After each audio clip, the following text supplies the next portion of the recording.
पूरे संसार में न्यायालयों में अधिवक्ता एक न्यायाधीश या न्यायपीठ को अपने दृष्टिकोण के द्वारा आश्वस्त करने का प्रयास करते हैं।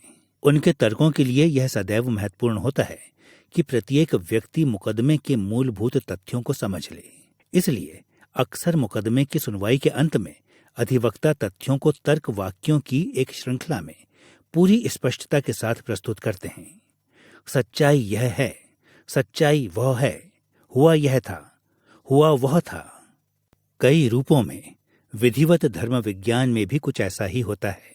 विधिवत धर्म विज्ञानियों को भी निश्चित तथ्यों, निश्चित धर्म वैज्ञानिक तथ्यों को स्थापित करना होता है। अतः वे अपने विषयों को प्रत्यक्ष धर्म वैज्ञानिक तर्क वाक्यों में प्रस्तुत करते हैं। यह विधिवत धर्म विज्ञान का निर्माण करना की हमारी श्रृंखला का तीसरा अध्याय है और हमने इस अध्याय का शीर्षक विधिवत प्रक्रियाओं में तर्क वाक्य दिया है।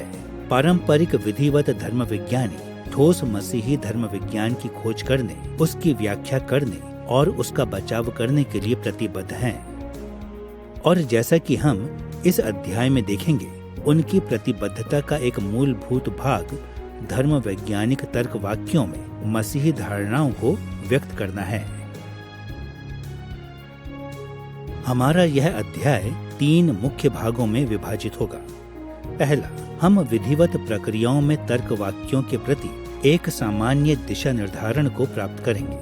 वे कौन से हैं और वे किस प्रकार विधिवत धर्म विज्ञान के निर्माण की प्रक्रिया के भीतर उपयुक्त बैठते हैं। दूसरा, हम यह खोज करेंगे कि किस प्रकार तर्क वाक्य विधिवत धर्म विज्ञान में रचे जाते हैं। और तीसरा, हम तर्क वाक्यों पर इस प्रकार ध्यान दिए जाने के कुछ मूल्यों और खतरों की जांच करेंगे। आइए हम कुछ आरंभिक विचारों पर ध्यान केंद्रित करते हुए आरंभ करें, अर्थात विधिवत धर्म विज्ञान के निर्माण के इस पहलू की ओर एक सामान्य दिशा निर्धारण के साथ आरंभ करें।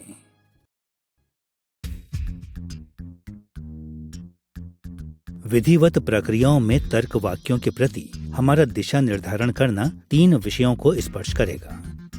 पहला, हम तर्क वाक्यों की एक सामान्य परिभाषा प्रदान करेंगे। दूसरा, हम उनकी वैधता पर ध्यान केंद्रित करेंगे। और तीसरा, हम धर्म वैज्ञानिक तर्क वाक्यों के स्थान का विवरण देंगे। विधिवत धर्म विज्ञान के निर्माण की पूरी प्रक्रिया में उनकी क्या भूमिका है। आइए सबसे पहले हम धर्म वैज्ञानिक तर्क वाक्यों की परिभाषा पर ध्यान दें। मैं सोचता हूं कि हम में से बहुत लोगों को यह लगता है कि धर्म विज्ञान को विभिन्न रूपों में व्यक्त किया जा सकता है। जब हम प्रार्थना करते हैं, भजन गाते हैं, सुसमाचार प्रचार करते हैं, अपने बच्चों को बाइबल की कहानियां सुनाते हैं या हमारे विश्वास की चर्चा अपने मित्रों के साथ करते हैं, तो हम मसीही धर्म विज्ञान को व्यक्त करते हैं। परंतु विधिवत धर्म विज्ञान के संकाय में एक ऐसा मुख्य तरीका है जिसमें धर्म विज्ञान को मौखिक रूप से प्रस्तुत किया जाता है, और वह है धर्म वैज्ञानिक तर्क वाक्यों के रूप में।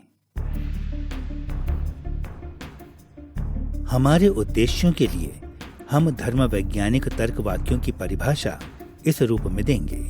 धर्म वैज्ञानिक तर्क वाक्य एक ऐसा निर्देशात्मक वाक्य है जो जितना हो सके उतने प्रत्यक्ष रूप से कम एक तथ्यात्मक धर्म वैज्ञानिक दावे को स्थापित करता है।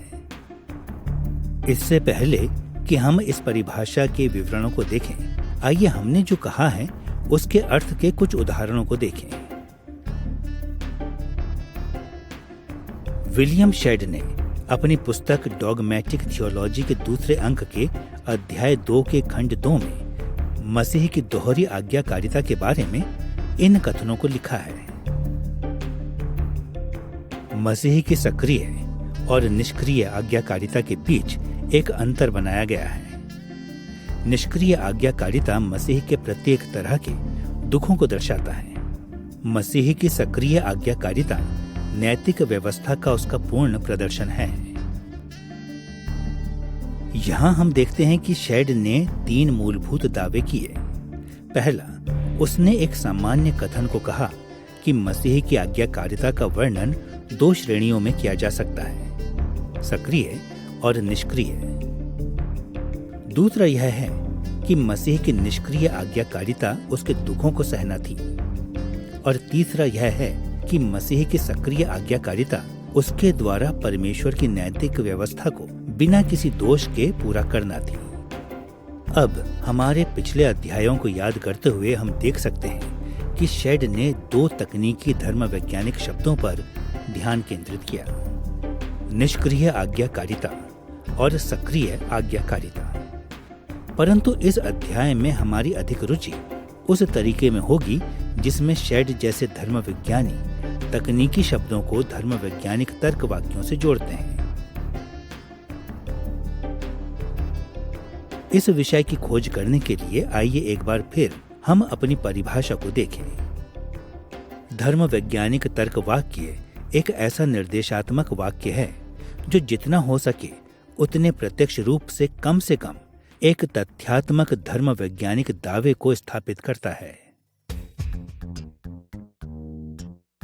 यह परिभाषा विधिवत धर्म विज्ञान में तर्क वाक्यों की 4 विशेषताओं पर ध्यान केंद्रित करती है। पहला, ये निर्देशात्मक वाक्य हैं। दूसरा, ये तथ्यात्मक दावे हैं। तीसरा, ये तथ्यात्मक दावे अपनी प्रकृति में मूलभूत रूप से धर्म वैज्ञानिक हैं। और चौथा, ये प्रत्यक्ष तथ्यात्मक धर्म वैज्ञानिक दावे करते हैं, या जैसे हम कहते हैं वे विषयों को जितना हो सके उतने प्रत्यक्ष रूप से कहते हैं। आइए इस विचार के साथ आरंभ करते हुए कि धर्म वैज्ञानिक तर्क वाक्य निर्देशात्मक कथन होते हैं, इस परिभाषा के प्रत्येक पहलू को निकटता से देखें।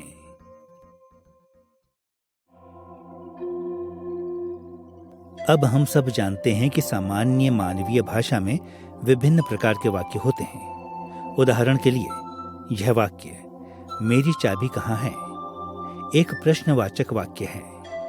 दरवाजा खोलो एक आज्ञा सूचक वाक्य है, क्योंकि यह एक आदेश या निमंत्रण देता है।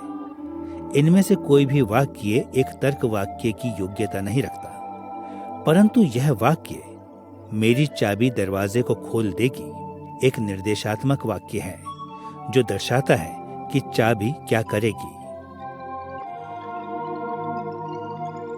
हमें स्पष्ट होना चाहिए कि जब विधिवत धर्म विज्ञानी अपने दृष्टिकोण प्रस्तुत करते हैं तो वे सब प्रकार की अभिव्यक्तियों का प्रयोग करते हैं, परंतु इसके साथ साथ विधिवत धर्म विज्ञान में अभिव्यक्ति की प्रभावी विधि सीधे सीधे निर्देशात्मक कथन है। अभिव्यक्ति की यह विधि इतनी ज्यादा प्रभावी है कि किसी और तरीके से पारंपरिक विधिवत धर्म विज्ञान को लिखना असंभव है। यह समझने के अतिरिक्त कि तर्क वाक्य निर्देशात्मक वाक्य के रूप में होते हैं, यह देखना भी महत्वपूर्ण है कि उनकी रचना तथ्यात्मक दावों की घोषणा करने के लिए की गई है। तर्क वाक्य तथ्यों को पहचानते और उनका वर्णन करते हैं। अब सदियों से दार्शनिकों, धर्म वैज्ञानिकों और भाषा विज्ञानियों ने यह ध्यान दिया है कि विभिन्न तरह के तर्क वाक्य विभिन्न तरह के तथ्यात्मक दावे करते हैं। ये विषय इतने जटिल हैं कि हम व्यापक रूप से उनके बारे में चर्चा नहीं कर सकते, परंतु विषयों को कुछ ज्यादा ही सरल करने के जोखिम के साथ हम तर्क वाक्य के 2 पहलुओं पर ध्यान देंगे जिनको हमें विधिवत धर्म विज्ञान की खोज करते समय अपने ध्यान में रखना चाहिए। तर्क पर आधारित अरस्तु के लेखनों में स्थापित रूपरेखाओं का अनुसरण करते हुए हम यह दर्शाएंगे कि तर्क वाक्यों को सबसे पहले मात्रा के अनुसार और फिर दूसरा उनकी गुणवत्ता के अनुसार अलग अलग किया जा सकता है। पहला, तर्क वाक्यों का वर्णन उनके विषय की मात्रा के अनुसार किया जा सकता है। एक सार्वभौमिक तर्क वाक्य के विषय में बिना किसी अपवाद के समूह का प्रत्येक सदस्य सम्मिलित होता है। उदाहरण के लिए यह वाक्य सभी स्तनधारियों के बाल होते हैं दावा करता है कि सभी स्तनधारियों के साथ कुछ बातें समान होती हैं। लगभग इसी तरह विधिवत धर्मविज्ञानी धर्म विज्ञान में अक्सर सार्वभौमिक दावे करते हैं। मसीही धर्म विज्ञानियों के लिए इस तरह की बातें कहना सामान्य बात है। सभी मनुष्य परमेश्वर के स्वरूप हैं, या सभी उत्तम दान परमेश्वर की ओर से आते हैं। दूसरी ओर अन्य तर्क वाक्य विशेष होते हैं, क्योंकि उनके विषयों में किसी बड़े समूह के कुछ सदस्य ही सम्मिलित होते हैं। उदाहरण के लिए, यदि मैं यह कहूं, यह मकान मेरा मकान है, तो मैं एक ऐसा तथ्यात्मक दावा कर रहा हूं जो विशेष या सटीक है, न कि सार्वभौमिक। मैं सब मकानों के लिए कोई बात नहीं कह रहा हूं, केवल मेरे अपने मकान के बारे में। विधिवत धर्म विज्ञानी अक्सर विशेष तथ्यात्मक दावे भी करते हैं। उदाहरण के लिए, वे कुछ इस तरह से कह सकते हैं, कलीसिया के कुछ सदस्य अविश्वासी हैं, या वे यह दावा कर सकते हैं, पौलुस एक प्रेरित था। अब अधिकतर विधिवत धर्म विज्ञानी जितनी संभव हो सके उतनी सटीकता से मात्राओं का वर्णन करने का प्रयास करते हैं। कभी कभी तो बाइबल में पाए जाने वाले किसी पद से भी सटीक होने का, परंतु समय समय पर वे अपवादों का उल्लेख न करने के द्वारा विषयों का सामान्यीकरण करके उन्हें संक्षिप्त कर देते हैं। उदाहरण के लिए, एक विधिवत धर्म विज्ञानी के लिए यह कहना एक सामान्य बात होगी, सभी मनुष्य पापी हैं। और पहली दृष्टि में यह सार्वभौमिक तर्क वाक्य सत्य प्रतीत होता है, परंतु यह कथन उतना सटीक नहीं है जितना होना चाहिए। वास्तव में संपूर्ण पवित्र शास्त्र यह सिखाता है कि यीशु एक मनुष्य था, परंतु यह भी कि वह धर्मी था। इसलिए समय समय पर हमें रुकना और यह पूछना जरूरी है कि किसी समय पर विधिवत धर्म विज्ञानी वास्तव में किसी पूरे विषय के बारे में दावा कर रहे हैं या उस विषय की श्रेणियों के बारे में जिसका वे वर्णन करते हैं। दूसरा, मात्रा के अतिरिक्त तर्क वाक्यों को उनके गुण के द्वारा भी अलग किया जा सकता है, अर्थात उन्हें या तो स्वीकारात्मक या नकारात्मक कथनों में बांटा जा सकता है। एक ओर तो स्वीकारात्मक तर्क वाक्य सकारात्मक रूप से कहते हैं कि कोई बात सत्य है। प्रतिदिन के वार्तालाप में हम कुछ ऐसी बात कह सकते हैं, जैसे यह कुत्ता मेरा है। यह विशेष और स्वीकारात्मक कथन है। यह पुष्टि करता है कि बहुत चीजों में से एक यह कुत्ता मुझसे संबंधित है। विधिवत धर्म विज्ञान में एक इस तरह का तर्क वाक्य, जैसे बाइबल के कुछ संदर्भ पवित्रीकरण के बारे में शिक्षा देते हैं, भी एक विशेष स्वीकारात्मक तर्क वाक्य है, क्योंकि यह कहता है कि कम से कम बाइबल के कुछ लेख इस श्रेणी में आते हैं।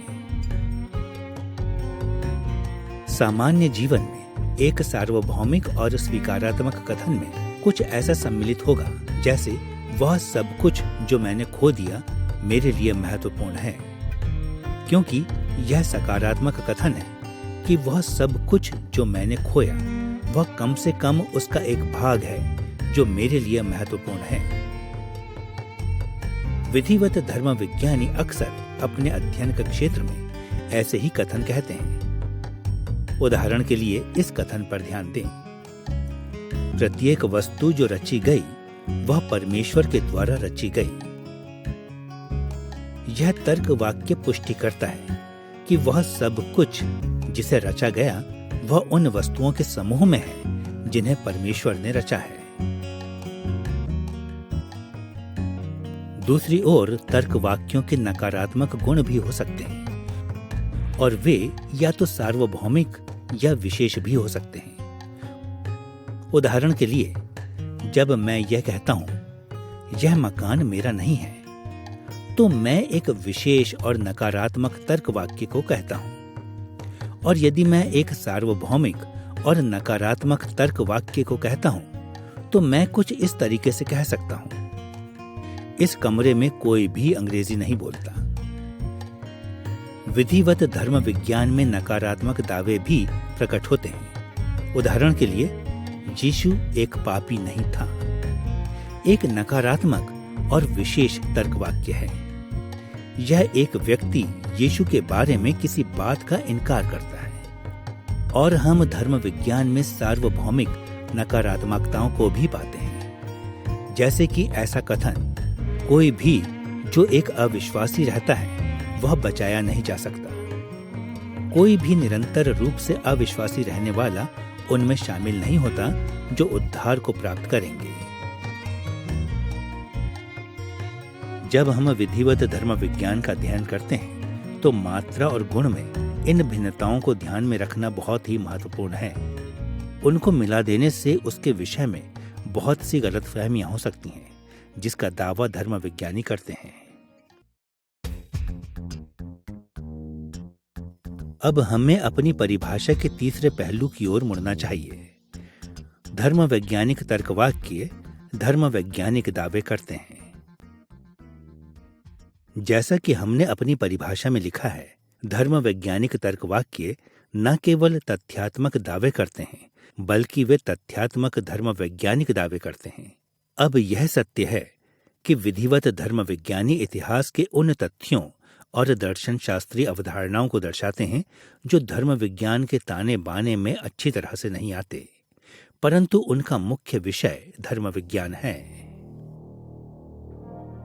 अब यह समझने के लिए कि धर्म वैज्ञानिक तथ्यों से हमारा क्या अर्थ है, हमें याद रखना चाहिए कि धर्म विज्ञान अपेक्षाकृत एक व्यापक विषय है।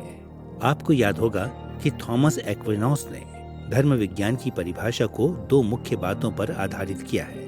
सुम्मा थियोलॉजिका की पहली पुस्तक के अध्याय 1 के खंड 7 में एक्विनॉस ने अपने धर्म विज्ञान को पवित्र धर्म शिक्षा कहा है और इस तरह से परिभाषित किया है, एक ऐसा एकीकृत विज्ञान जिसमें सभी वस्तुओं के साथ परमेश्वर के पहलू के अधीन व्यवहार किया जाता है, क्योंकि वे या तो स्वयं परमेश्वर हैं या वे परमेश्वर को दर्शाती हैं। एक्विनॉस के शब्द विधिवत धर्म विज्ञान में एक सामान्य भिन्नता को दर्शाते हैं, अर्थात ईश विज्ञान जो कि स्वयं परमेश्वर का अध्ययन है और सामान्य धर्म विज्ञान जो परमेश्वर से संबंधित अन्य विषयों का अध्ययन है के बीच भिन्नता।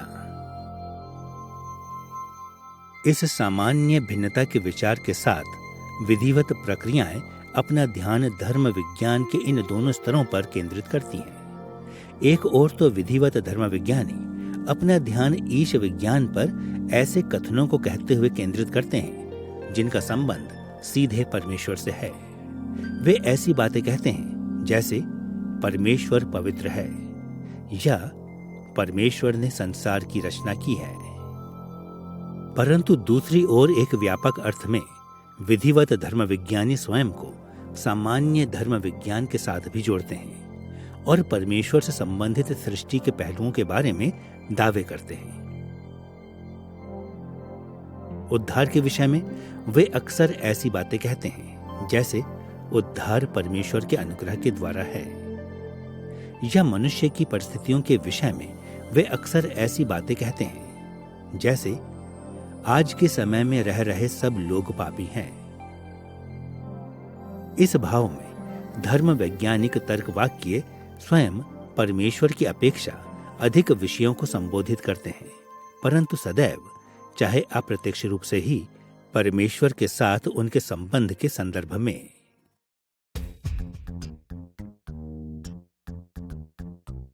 चौथा, इस बात पर ध्यान देना अत्यंत महत्वपूर्ण है कि विधिवत धर्म विज्ञानी अपने दृष्टिकोणों को स्वयं पूरी तरह से प्रत्यक्ष और स्पष्ट होने के साथ व्यक्त करने का प्रयास करते हैं।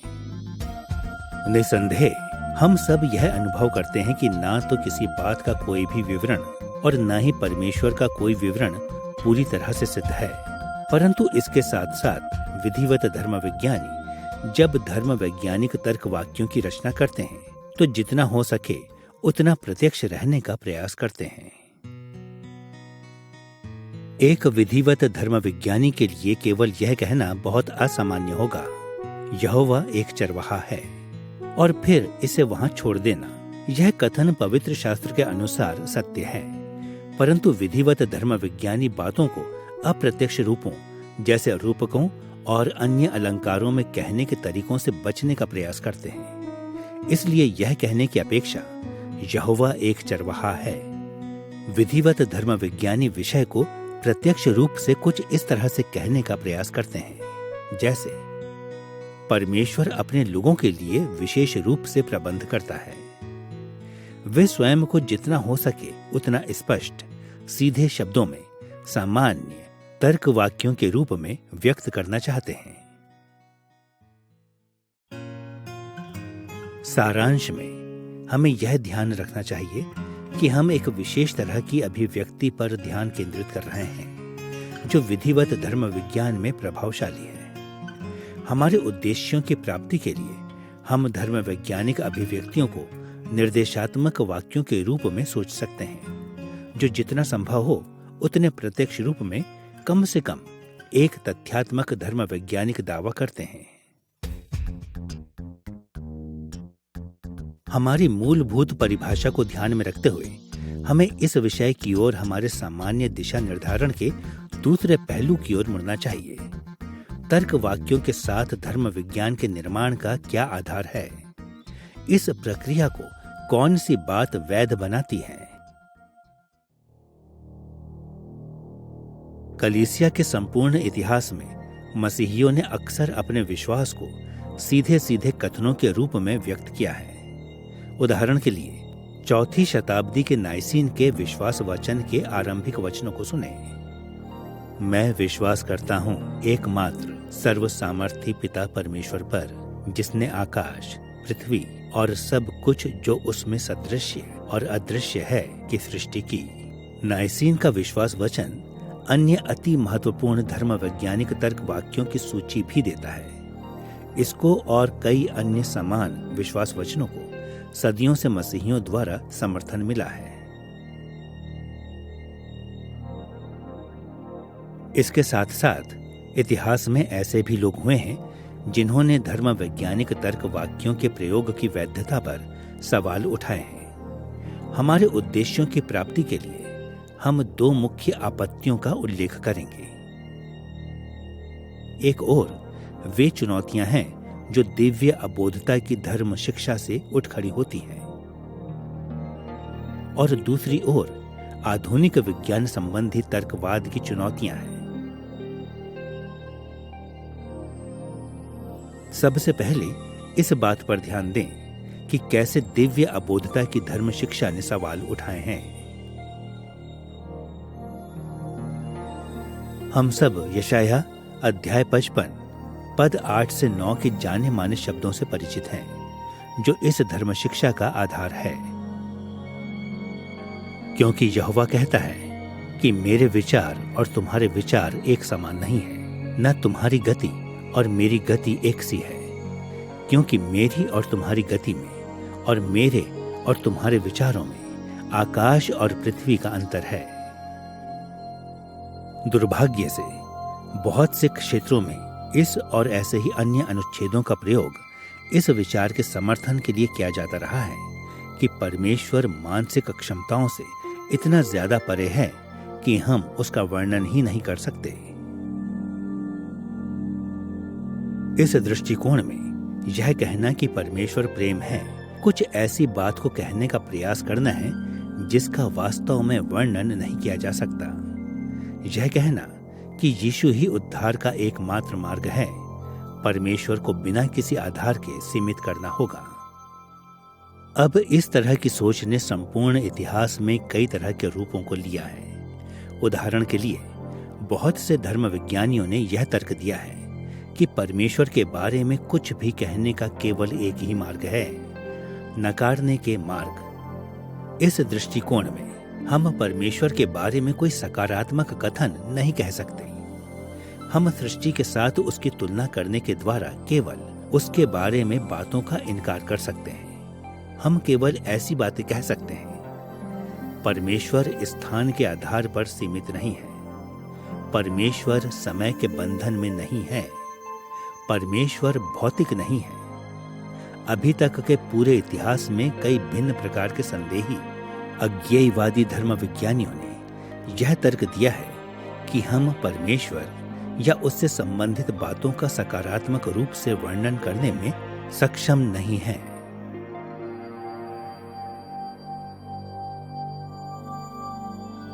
इन भ्रामक दृष्टिकोणों के विपरीत मसीह के अनुयायियों के रूप में हमें पवित्र शास्त्र की साक्षी के द्वारा धर्म वैज्ञानिक तर्क वाक्यों की वैधता का मूल्यांकन करना चाहिए।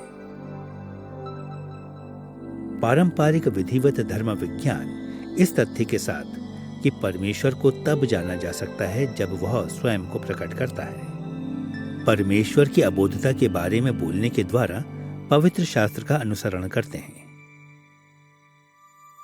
एक ओर हम परमेश्वर को पूरी तरह से नहीं जान सकते, परंतु दूसरी ओर हम उसे आंशिक रूप से जान सकते हैं जब वह स्वयं को हम पर प्रकट करता है।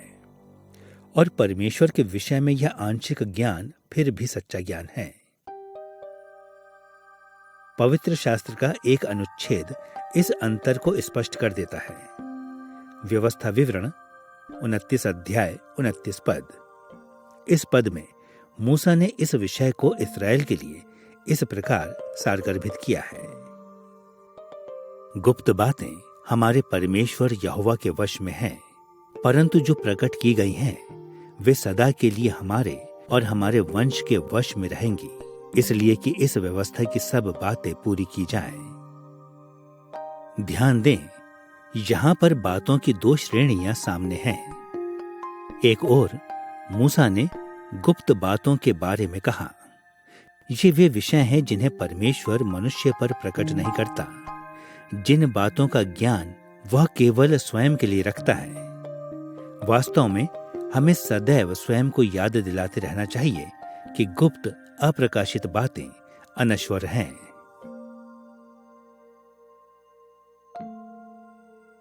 इसके साथ साथ ध्यान दें कि मूसा ने यह नहीं कहा कि परमेश्वर हमसे गुप्त बातों को छिपा कर रखता है। उसने यह भी कहा है कि कुछ बातें प्रकट की गई हैं, अर्थात परमेश्वर ने उन्हें अपने वचन में प्रकट किया है। और जैसे मूसा लिखता है, यह प्रकट की हुई बातें सदा के लिए हमारे और हमारे वंश की हैं। दूसरे शब्दों में, परमेश्वर हमसे अपेक्षा करता है कि जो कुछ उसने प्रकट किया है हम उस पर विश्वास करें और उसे पूरे हृदय के साथ स्वीकार कर लें। और यह तथ्य दिखाता है कि जो कुछ उसने प्रकट किया उसे बताना वैध है। अबोधता की धर्म शिक्षा से उठने वाली चुनौतियों के अतिरिक्त धर्म वैज्ञानिक तर्क वाक्यों की वैधता को भी आधुनिक विज्ञान संबंधी तर्कवाद के द्वारा चुनौती दी गई है।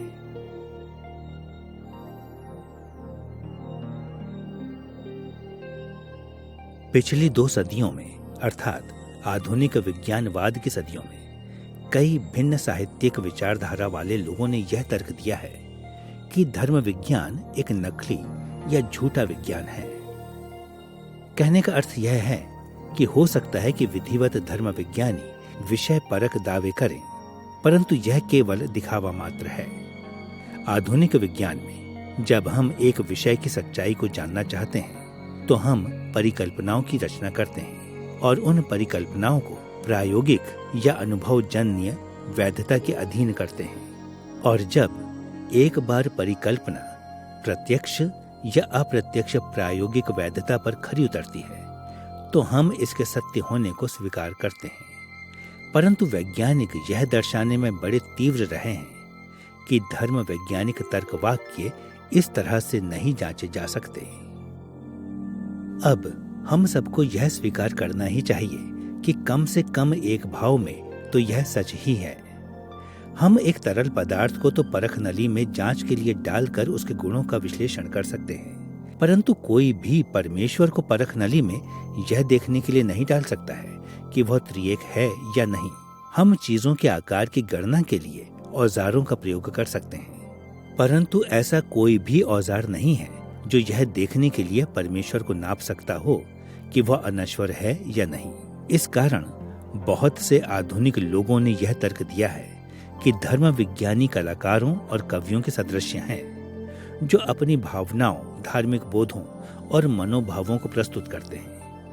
हम तो केवल स्वयं और अन्यों को मूर्ख बना रहे हैं जब हम यह दिखाते हैं कि हम विषय परक तथ्यों का वर्णन कर रहे हैं। परंतु एक भाव है जिसमें हम धर्म वैज्ञानिक तर्क वाक्यों को प्रायोगिक रूप से जांच सकते हैं। यह सब इस बात का विषय है कि हम किसे अपने दृष्टिकोणों के लिए और इसके विरुद्ध प्रायोगिक प्रमाण के रूप में मानते हैं। मसीही के अनुयायी होने के नाते हम धर्म विज्ञान में सत्यापन के उस मापदंड का अनुसरण करने के लिए प्रतिबद्ध हैं जिसका अनुसरण उसने किया, और कैसे यीशु ने अपने धर्म वैज्ञानिक दावे को वैध ठहराया। उसने अन्यों के धर्म वैज्ञानिक तर्क वाक्यों की जांच कैसे की। निश्चित है कि यीशु सामान्य प्रकाशन पर निर्भर रहा, सब बातों में परमेश्वर के प्रकाशन पर।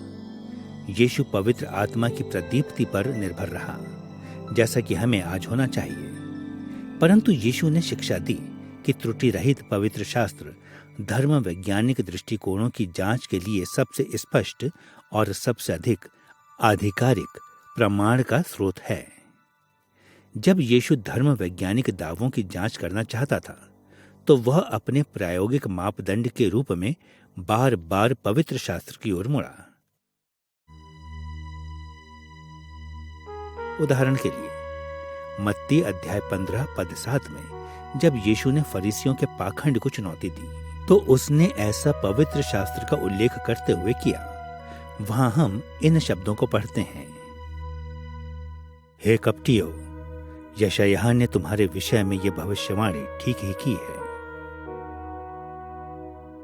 यीशु ने परमेश्वर को परख नली में नहीं डाला था, परंतु उसने धर्म वैज्ञानिक विचारों को अवश्य परखा।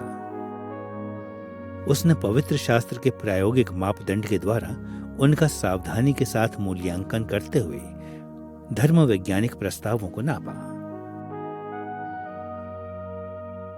मसीह के अनुयायी होने के नाते हमें इस आरोप को स्वीकार नहीं करना चाहिए कि धर्म विज्ञान परमेश्वर के बारे में बिना किसी प्रायोगिक जांच के विचारों को प्रस्तावित करता है। मसीही दृष्टिकोण से विधिवत धर्म विज्ञान के दावे धार्मिक मनोभावों की अभिव्यक्तियों से कहीं अधिक हैं। वे पवित्र शास्त्र की प्रायोगिक जांच के द्वारा प्रमाणित और खारिज किए जाते हैं।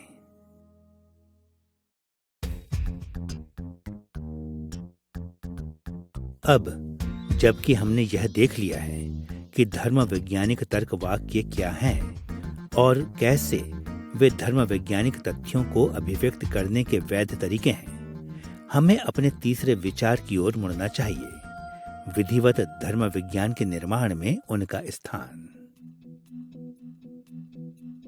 पिछले अध्याय में हम देख चुके हैं कि प्रोटेस्टेंट विधिवत धर्म विज्ञान ने कई उन प्राथमिकताओं का अनुसरण किया जिन्हें मध्यकालीन धर्म वैज्ञानिकों ने तब विकसित किया था जब उन्होंने अरस्तु के दर्शन शास्त्र के साथ परस्पर व्यवहार किया था। और फलस्वरूप विधिवत धर्म विज्ञान का निर्माण 4 मुख्य चरणों की मांग करता है। तकनीकी शब्दों, तर्क वाक्यों, धर्म शिक्षा रूपी कथनों और धारणाओं की व्यापक प्रणाली की रचना। अब हमें सदैव यह स्मरण रखना चाहिए कि इस तरह से बात करना कुछ हद तक कृत्रिम है। विधिवत धर्म विज्ञानी वास्तव में हर समय इन सभी चरणों में स्वयं को शामिल करते हैं, परंतु स्पष्टता के लिए यह प्रक्रिया के बारे में इस प्रकार सोचने में सहायता करता है जैसे यह इस प्रकार के सरलतम से पेचीदा तत्वों की ओर आगे बढ़ती है। सबसे निम्न स्तर पर धर्म वैज्ञानिक तकनीकी शब्द विधिवत धर्म विज्ञान की सबसे मूलभूत इकाइयों का निर्माण करते हैं। सावधानी से परिभाषित शब्दावली के बिना ठोस विधिवत धर्म विज्ञान का निर्माण करना अत्यंत कठिन होगा। प्रक्रिया में दूसरा चरण तर्क वाक्यों की रचना का है। यदि हम तकनीकी शब्दों को विधिवत प्रक्रियाओं में मूलभूत इकाइयों के रूप में सोचते हैं तो तर्क वाक्यों को इकाइयों की उन कतारों के रूप में सोचना भी सही हो सकता है जो तकनीकी शब्दों को स्पष्ट करते हैं और उनका वर्णन करते हैं। विधिवत धर्म विज्ञानी परमेश्वर के बारे में, उसके संबंध में, सृष्टि के बारे में कथनों की रचना करने के द्वारा इकाइयों की इन कतारों की रचना करते हैं। और यदि हम तर्क वाक्यों को इकाइयों की कतारों के रूप में सोचते हैं तो हम धर्म शिक्षा रूपी कथनों का वर्णन दीवारों के हिस्से या पूरी दीवारों के रूप में कर सकते हैं जिनका निर्माण तर्क वाक्यों की इन कतारों से हुआ है। और अंत में धर्म विज्ञान की पद्धति उन तरीकों को प्रस्तुत करती है जिन पर धर्म विज्ञानी धर्म शिक्षा रूपी कथनों से एक पूरे भवन का निर्माण करते हैं। यह रूपक तर्क वाक्यों के उस मूलभूत स्थान का सुझाव देता है जो वे विधिवत धर्म विज्ञान के निर्माण में रखते हैं। ये सावधानी के साथ रखी गई इकाइयों की वे कतारें हैं जो विधिवत धर्म विज्ञान नामक पूरी संरचना का भाग बन गई हैं। उदाहरण के लिए इस कथन को ही लें, यीशु त्रिएकता का दूसरा व्यक्तित्व है। यह दावा कम से कम 2 तकनीकी शब्दों के साथ किया जाता है, व्यक्ति और त्रिएकता।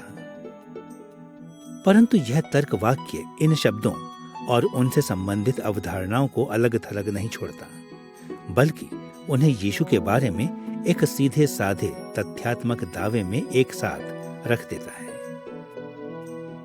अब इस और अन्य तर्क वाक्यों से विधिवत धर्म विज्ञानी त्रिएकता की पूरी धर्म शिक्षा की रचना करते हैं। और त्रिएकता की धर्म शिक्षा परमेश्वर की धर्म शिक्षा का एक भाग है जो कि भवन अर्थात मसीही धर्म विज्ञान की पूरी पद्धति की एक दीवार है।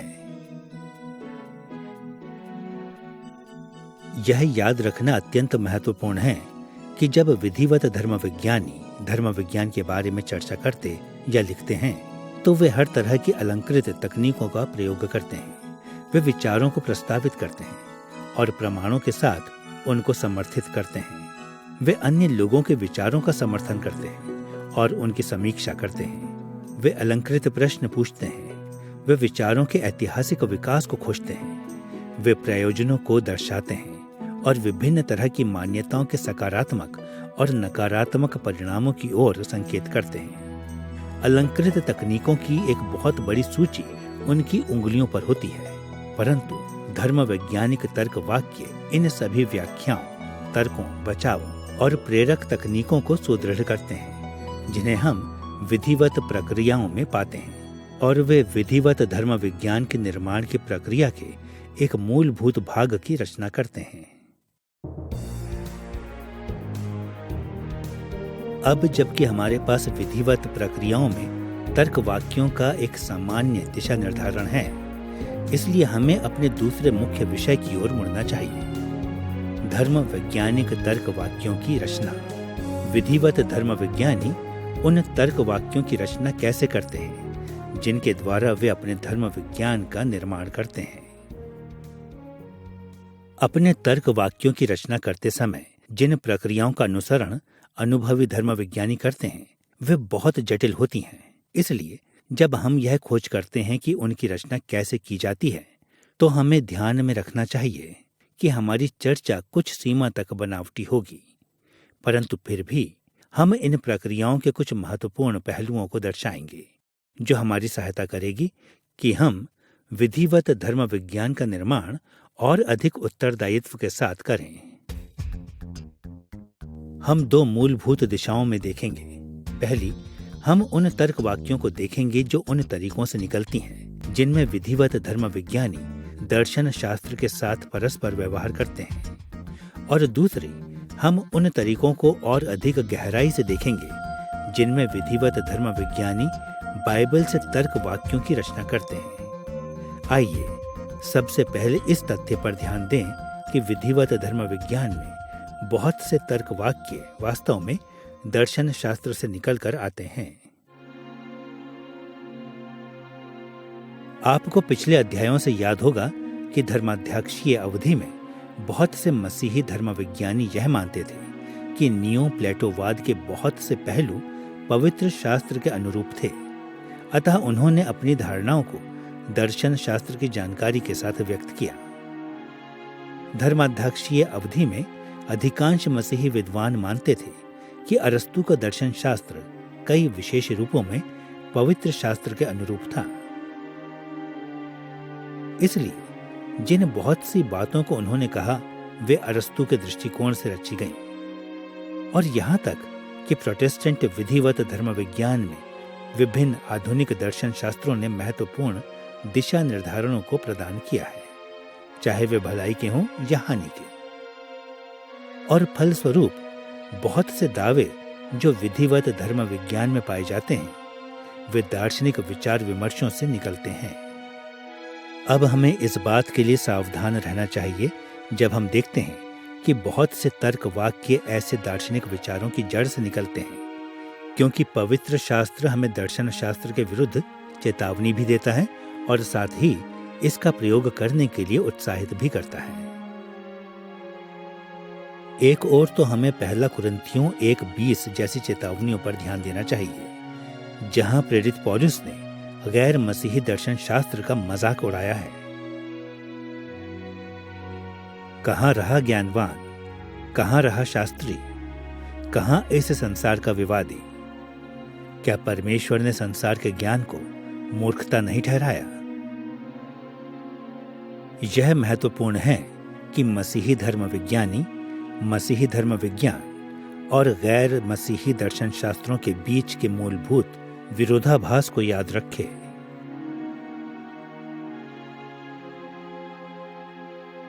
परंतु इसके साथ साथ प्रेरितों के काम 17 अध्याय 27 से 28 पद में पौलुस ने यूनानी दार्शनिक विचारों वाले कवियों क्लियंथस और एरातेस के शब्दों से लिए विचारों के द्वारा दार्शनिक विचारों के सकारात्मक प्रयोग को दर्शाया है। परमेश्वर हम में से किसी से दूर नहीं, जैसा तुम्हारे कितने कवियों ने भी कहा है, हम तो उसी के वंशज हैं। यह अनुच्छेद दर्शाता है कि यद्यपि हमें खतरों के प्रति जागरूक रहना चाहिए, फिर भी मसीही धर्म विज्ञानियों ने विभिन्न तरह की दार्शनिक विचारधाराओं के साथ परस्पर व्यवहार करके सही किया है, और उन्होंने ऐसे सच्चे धर्म वैज्ञानिक दावों को सम्मिलित करने के द्वारा भी सही किया है जो दार्शनिक विचारधाराओं के विचार विमर्श से निकल कर आते हैं, जैसा कि पौलुस ने भी किया था जब वह एथेंस में था। यद्यपि हमें इन दार्शनिक विचारधाराओं के आधार के प्रति जागरूक होना चाहिए, फिर भी विधिवत प्रक्रियाओं में धर्म वैज्ञानिक तर्क वाक्यों के लिए बाइबल ही सबसे महत्वपूर्ण स्रोत है। इसी कारण हमें उन तरीकों पर विशेष ध्यान देना चाहिए जिनमें विधिवत धर्म विज्ञानी उससे अपने दावों की रचना करते हैं, जिसकी शिक्षा बाइबल देती है। इस लक्ष्य की प्राप्ति के लिए हम 3 दिशाओं की ओर देखेंगे। पहली, हम उन चुनौतियों पर ध्यान देंगे जिनका सामना इस संबंध में विधिवत धर्म विज्ञानी करते हैं। दूसरी, हम देखेंगे कि कैसे विधिवत धर्म विज्ञानी इन चुनौतियों के एक पहलू को उस प्रक्रिया के द्वारा पूरा करते हैं जिसे हम तथ्यात्मक कटौती का नाम देंगे। और तीसरी, हम यह खोज करेंगे कि कैसे विधिवत धर्म विज्ञानी तथ्यात्मक मिलान के द्वारा इन चुनौतियों के एक अन्य पहलू को पूरा करते हैं। आइए सबसे पहले उन चुनौतियों को देखें जिनका सामना विधिवत धर्म विज्ञानी तब करते हैं जब वे बाइबल से तर्क वाक्यों की रचना करते हैं। जब धर्म विज्ञान के विद्यार्थी सबसे पहले विधिवत प्रक्रियाओं का अध्ययन करना आरंभ करते हैं तो उन पर अक्सर यह प्रभाव रहता है कि बाइबल से धर्म वैज्ञानिक तर्क वाक्यों की रचना करना सरल बात है। वे सोचते हैं कि उन्हें केवल बाइबल पढ़नी है और जो यह कहती है उसे दोहराना है। कई बार ऐसा होता भी है क्योंकि बाइबल में तर्क वाक्य भी पाए जाते हैं, परंतु इसमें कई बड़ी चुनौतियां भी हैं।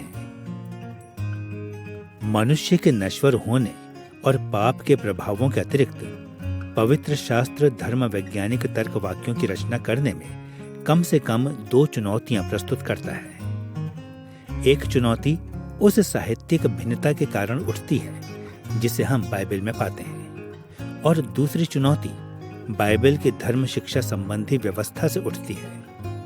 आइए पहले उन मुश्किलों पर ध्यान दें जिनका सामना विधिवत धर्म विज्ञानी पवित्र शास्त्र की साहित्यिक भिन्नता के कारण करते हैं।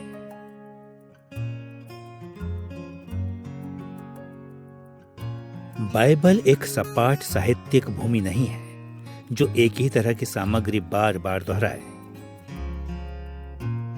इसकी अपेक्षा कई तरह की शैलियां संपूर्ण बाइबल में पाई जाती हैं और वे असंख्य तरीकों से एक दूसरे के साथ जुड़ती हैं। यदि कुछ का नाम बताएं तो बाइबल में इतिहास, व्यवस्था, काव्य, भविष्यवाणी और पत्रियों का मिश्रण पाया जाता है।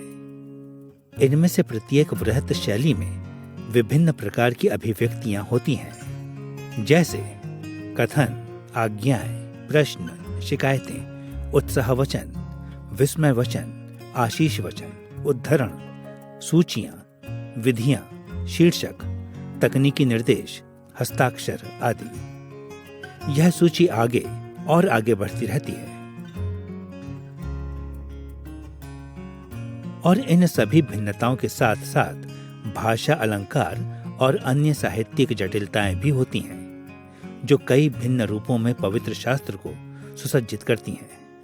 यह बड़ी साहित्यिक विविधता धर्म वैज्ञानिक तर्क वाक्यों की रचना को जटिल बना देती है।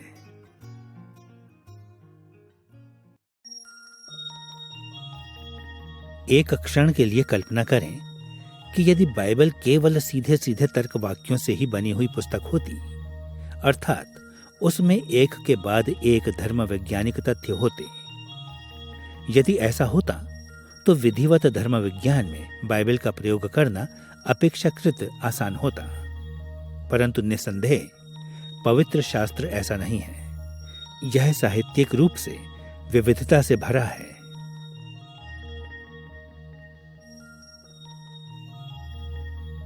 अब कल्पना करें कि विधिवत धर्म विज्ञानी बड़ी साहित्यिक विविधता के साथ अपने धर्म विज्ञान को व्यक्त करने की ओर झुकाव रखते हों। कल्पना करें उनका धर्म विज्ञान काव्य, इतिहास, आज्ञाओं, पत्रियों, शिकायतों, अलंकारों और ऐसी ही अन्य बातों से भरा हुआ हो। यदि ऐसा होता तो एक बार फिर से पवित्र शास्त्र और विधिवत प्रक्रियाओं की प्रस्तुति एक दूसरे के साथ उपयुक्त बैठती, परंतु निसंदेह बात ऐसी भी नहीं है।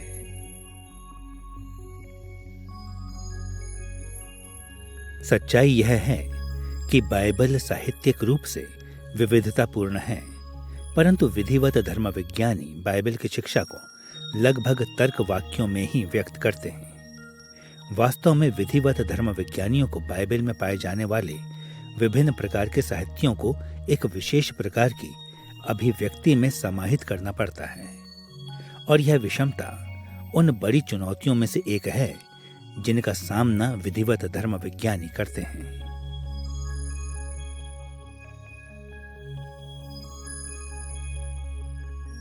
एक दूसरी चुनौती जिसे पवित्र शास्त्र विधिवत धर्म विज्ञानियों के समक्ष प्रस्तुत करता है वह तरीका है जिसमें यह अपनी धर्म शिक्षाओं को व्यवस्थित करता या नहीं करता है। एक शब्द में पवित्र शास्त्र विशेष विषयों के साथ पूरी अलग इकाइयों में परस्पर व्यवहार नहीं करता। इसकी अपेक्षा पूरी बाइबल में इसी विषय को अक्सर थोड़ा थोड़ा करके और यहां वहां बिखरे टुकड़ों में संबोधित करता है और पवित्र शास्त्र का यह गुण विधिवत धर्म विज्ञानियों के सामने भी चुनौती रखता है। कल्पना करें कि बाइबल इस विषय में भिन्न होती। मान लें कि यह एक ही समय में एक ही धर्म शिक्षा के साथ के बारे में ही पूरी तरह से बताती। मान लें कि बाइबल नियमित रूप से एक ही विषय के बारे में बताती, इसके बारे में पूरी तरह से चर्चा करती और फिर अगले विषय की ओर बढ़ती। यदि ऐसा होता तो शायद विधिवत धर्म विज्ञानी बाइबल के प्रत्येक भाग को केवल पढ़ते और आसानी से बाइबल के प्रत्येक भाग पर आधारित धर्म वैज्ञानिक दावों की रचना करते, परंतु निसंदेह बाइबल अपने धर्म वैज्ञानिक विषयों को इस प्रकार प्रस्तुत नहीं करती। यह कल्पना करें कि विधिवत धर्म विज्ञानी थोड़ा कम व्यवस्थित होते, एक समय में एक ही विषय के छोटे से पहलू को ही देखते और मान लें कि वे सामान्य रूप से पहली धर्म शिक्षा के दूसरे छोटे पहलू को संबोधित करने के लिए मुड़ने से पहले अन्य धर्म शिक्षाओं के कई अन्य छोटे छोटे हिस्सों को संबोधित करते। यदि वे विषय को यहाँ वहाँ और छोटे छोटे हिस्सों में संबोधित करने में ही संतुष्ट होते तो शायद उनके लिए पवित्र शास्त्र के साथ काम करना अपेक्षाकृत सरल होता। परंतु निसंदेह यह वह नहीं है जो विधिवत धर्म विज्ञानी करना चाहते हैं। वे पवित्र शास्त्र की शिक्षा को जितना हो सके उतने संपूर्ण और व्यवस्थित रूप में प्रस्तुत करना चाहते हैं और इसके फलस्वरूप उन्हें पवित्र शास्त्र के सभी स्थानों से जानकारी को लेकर एक साथ जोड़ने में कड़ी मेहनत करनी होती है। पवित्र शास्त्र धर्म वैज्ञानिक विषयों के पहलुओं को विभिन्न तरीकों से विभिन्न स्थानों पर दर्शाता है और बाइबल द्वारा धर्म विज्ञान की प्रस्तुति की यह विशेषता विधिवत धर्म विज्ञानियों के लिए एक और बड़ी चुनौती है। अब जबकि हमने उन दो मुख्य चुनौतियों को देख लिया है जिनका सामना विधिवत धर्म विज्ञानी पवित्र शास्त्र के साथ कार्य करते हुए करते हैं, हमें अपना ध्यान तथ्यात्मक कटौती के प्रक्रिया की ओर लगाना चाहिए। यह वह रणनीति है जिसका प्रयोग विधिवत धर्म विज्ञानी बाइबल की साहित्यिक विविधता की चुनौती पर जय पाने के लिए करते हैं। तथ्यात्मक कटौती ऐसे धर्म वैज्ञानिक तथ्यों पर ध्यान केंद्रित करने की प्रक्रिया है जिनकी शिक्षा बाइबल के अनुच्छेद देते हैं और उन्हीं अनुच्छेदों के अन्य पहलुओं को हाशिए पर डाल देते हैं। जैसा कि मनुष्य की भाषा में सामान्य रूप से पाया जाता है, बाइबल के अनुच्छेदों की रचना ऐसे की गई थी कि वे पाठकों पर बहुत से प्रभाव छोड़ें। उन्होंने जानकारी दी, प्रेरित किया, आरोप लगाया, उत्तेजित किया, निर्देश दिया, उत्साहित किया, निरुत्साहित किया, आनंदित किया, व्याकुल किया, सुधारा, प्रशिक्षित किया, सहायता की, आशीष दी, शापित किया, कल्पना को उत्तेजित किया और बहुत से कार्य किए। अब बाइबल के सभी अनुच्छेदों को हर समय पर समान प्रभाव के साथ इन सब कार्यों को करने के लिए नहीं रचा गया था, बल्कि बाइबल के प्रत्येक लंबे अनुच्छेद को विभिन्न प्रकार के प्रभाव डालने के लिए रचा गया था। परंतु विधिवत धर्म विज्ञानी अपने ध्यान को यदि पूरी तरह से नहीं फिर भी प्राथमिक रूप से पवित्र शास्त्र में सिखाए गए धर्म वैज्ञानिक तथ्यों पर केंद्रित करते हैं। दूसरे शब्दों में विधिवत धर्म विज्ञानी तथ्यात्मक विषयों पर अपने ध्यान को कम करते हैं, जबकि बाइबल आधारित लेखनों के अन्य गुण व्यापक रूप से ऐसे भी होते हैं जिन पर ध्यान नहीं दिया जाता। अब तथ्यों की ओर पवित्र शास्त्र की कटौती की प्रक्रिया तुलनात्मक रूप से बिल्कुल सीधी है। जब बाइबल के अनुच्छेदों की रचना प्राथमिक रूप से तथ्यात्मक दावों को दर्शाने के लिए की गई हो, इस तरह की परिस्थितियों में विधिवत धर्म विज्ञानी बाइबल के किसी लेख में प्रस्तुत केवल स्पष्ट और अस्पष्ट तथ्यों पर ध्यान देते हैं और फिर उन तथ्यों पर ध्यान केंद्रित करते हैं जो उनके विचार विमर्श के लिए महत्वपूर्ण होते हैं। ऐसे अनुच्छेद के उदाहरण के लिए दूसरा तीमुथियुस 3 अध्याय 16वें पद को लें, जो तथ्यों पर ध्यान केंद्रित करता है। वहां पर पौलुस ने यह कहा, संपूर्ण पवित्र शास्त्र परमेश्वर की प्रेरणा से रचा गया है और उपदेश और समझाने और सुधारने और धार्मिकता की शिक्षा के लिए लाभदायक है। अब व्यापक संदर्भ में हम कह सकते हैं कि इस पद की रचना का उद्देश्य बाइबल के बारे में तथ्यों की केवल एक सूची देने से बढ़कर था। पौलुस ने इस पद को पहले के संदर्भ के साथ जोड़ा ताकि वह तीमुथियुस को प्रेरित कर सके कि वह पवित्र शास्त्र पर और अधिक ध्यान केंद्रित करे। कम से कम इस पद की रचना इसलिए की गई कि तीमुथियुस को पवित्र शास्त्र के प्रति उसकी प्रतिबद्धताओं को फिर से नया करने के लिए उत्साहित और प्रेरित किया जाए। परंतु इस जटिल रूपरेखा का प्रमुख पहलू कई स्पष्ट धर्म वैज्ञानिक कथनों को कहने का था। और विधिवत धर्म विज्ञानी इस अनुच्छेद का बहुत प्रयोग करते हैं, क्योंकि वे इन तथ्यात्मक धर्म वैज्ञानिक दावों के प्रति रुचि रखते हैं। इस संदर्भ के स्पष्ट तथ्यों को सार्वभौमिक और सकारात्मक तर्क वाक्यों की एक श्रृंखला में सारगर्भित किया जा सकता है। संपूर्ण पवित्र शास्त्र परमेश्वर की प्रेरणा से रचा गया है। संपूर्ण पवित्र शास्त्र उपदेश देने के लिए लाभदायक है। संपूर्ण पवित्र शास्त्र समझाने के लिए लाभदायक है। संपूर्ण पवित्र शास्त्र सुधारने के लिए लाभदायक है। संपूर्ण पवित्र शास्त्र धार्मिकता की शिक्षा के लिए लाभदायक है। ये तर्क वाक्य इस पद के द्वारा स्पष्ट रूप से बताए गए तथ्यात्मक विचार विमर्श को दर्शाते हैं। इन स्पष्ट दावों के अतिरिक्त यह पद तार्किक रूप से कई अन्य स्पष्ट दावों को भी दर्शाता है, जिनमें विधिवत धर्म विज्ञानियों की रुचि रहती है।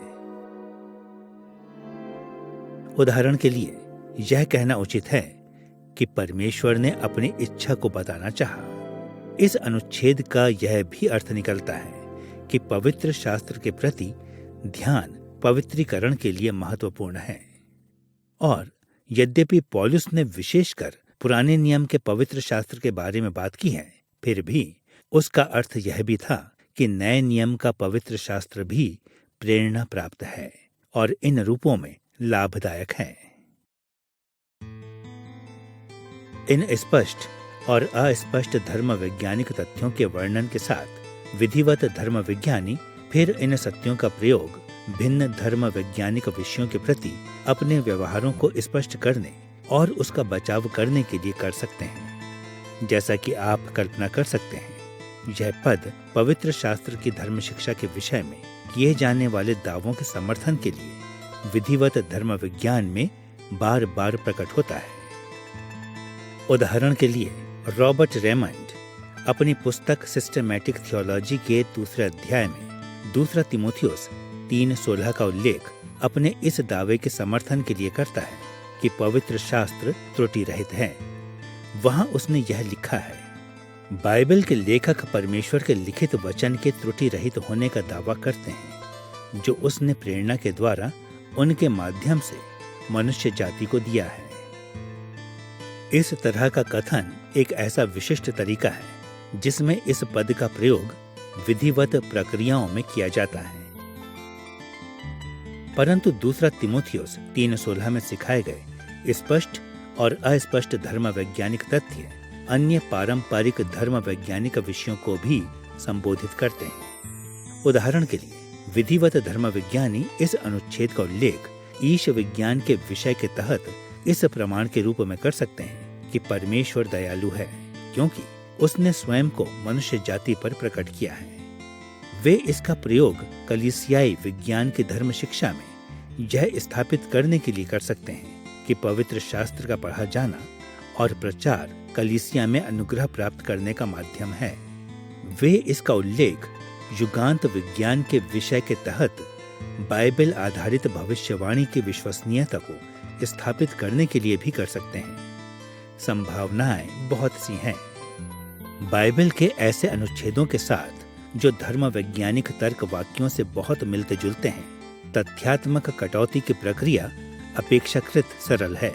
जब हम उत्पत्ति 1:1 में पढ़ते हैं कि परमेश्वर ने सब वस्तुओं की रचना की, तो इस तथ्य को समझना कठिन नहीं होता कि परमेश्वर सृष्टिकर्ता है। जब हम यशायाह 6:3 में पढ़ते हैं कि साराप यहोवा की उपस्थिति में यह पुकार उठे, पवित्र पवित्र पवित्र, तो यह निष्कर्ष निकालना सरल है कि परमेश्वर पवित्र है।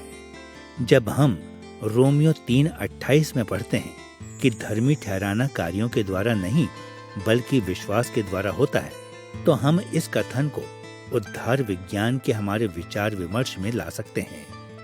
पवित्र शास्त्र के कई अनुच्छेद ऐसे दावे करते हैं जिन्हें बड़ी आसानी से विधिवत धर्म विज्ञान में लाया जा सकता है, और इसमें कोई आश्चर्य नहीं कि विधिवत धर्म विज्ञानी बार बार इस तरह के अनुच्छेदों से बातों को लेते हैं। परंतु तथ्यात्मक कटौती की प्रक्रिया तब बहुत जटिल होती है जब बाइबल के अनुच्छेद धर्म वैज्ञानिक तर्क वाक्यों के मिलते जुलते नहीं होते। इस तरह की परिस्थितियों में विधिवत धर्म विज्ञानी उन अनुच्छेदों के साहित्यिक गुणों पर सावधानी से ध्यान देते हैं ताकि वे उन तथ्यों को पहचान सकें जिनकी शिक्षा ये अनुच्छेद देते हैं। तब वे उन वर्णित तथ्यों का प्रयोग धर्म विज्ञान की अपनी चर्चा में करते हैं। उदाहरण के लिए नीति वचन कई बार सरल धर्म वैज्ञानिक तर्क वाक्यों के रूप में दिखाई देते हैं, परंतु सामान्यतः वे ऐसे नहीं होते। नीति वचन 23 अध्याय 13 से 14 पद पर ध्यान दें, जहां हम इन शब्दों को पढ़ते हैं।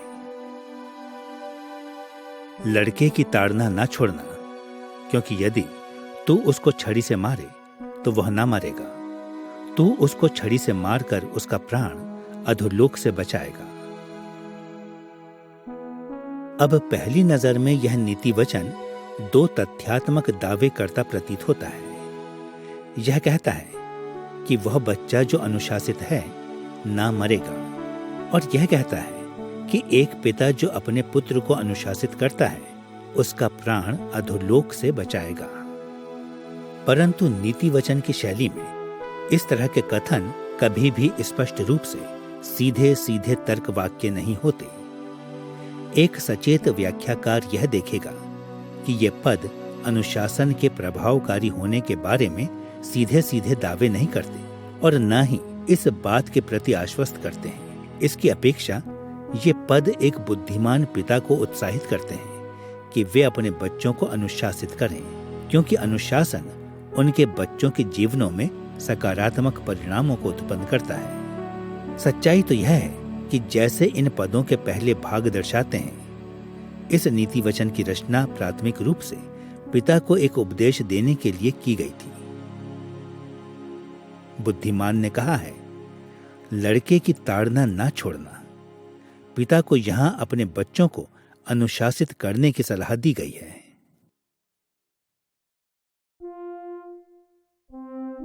इन बातों को ध्यान में रखते हुए विधिवत धर्म विज्ञानी कई अस्पष्ट तथ्यों का वर्णन कर सकते हैं। उदाहरण के लिए मानव विज्ञान की धर्म शिक्षा के तहत विधिवत धर्म विज्ञानी इस अनुच्छेद का प्रयोग एक प्रमाण के लिए कर सकते हैं कि बच्चे पापमय होते हैं। पवित्रीकरण के विषय के तहत वे इसका प्रयोग इस बात को स्थापित करने के लिए कर सकते हैं कि माता पिता की ओर से किए जाने वाले अनुशासन की रचना पवित्रता में बढ़ोतरी के लिए की गई है। काफी रुचि की बात है कि कम से कम एक विधिवत धर्म विज्ञानी ने युगांत विज्ञान के एक दृष्टिकोण को समर्थन देने के लिए वास्तव में इस अनुच्छेद का प्रयोग किया है। लुईस बरखॉफ ने अपनी पुस्तक सिस्टमैटिक थियोलॉजी के 3 अध्याय के भाग 6 में नीति वचन 23 अध्याय के 14 पद का प्रयोग मृतकों के पुनरुत्थान की धर्म शिक्षा के एक पहलू पर प्रकाश डालने के लिए किया है। उसने यह कहा, निश्चित रूप से प्रमाणों की कमी नहीं है कि बंधुआई से बहुत पहले भी पुनरुत्थान में विश्वास पाया जाता था।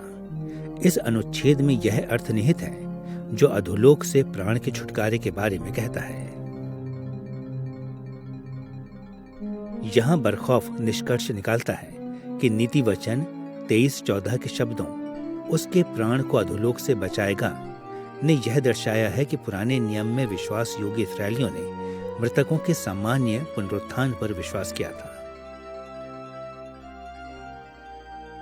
एक बड़ी तथ्यात्मक कटौती के द्वारा बरखौफ ने युगांत विज्ञान के एक पहलू का समर्थन एक ऐसे अनुच्छेद के द्वारा किया जिसकी रचना प्राथमिक रूप से एक पिता को अपने बच्चों को अनुशासित करने के लिए की गई थी।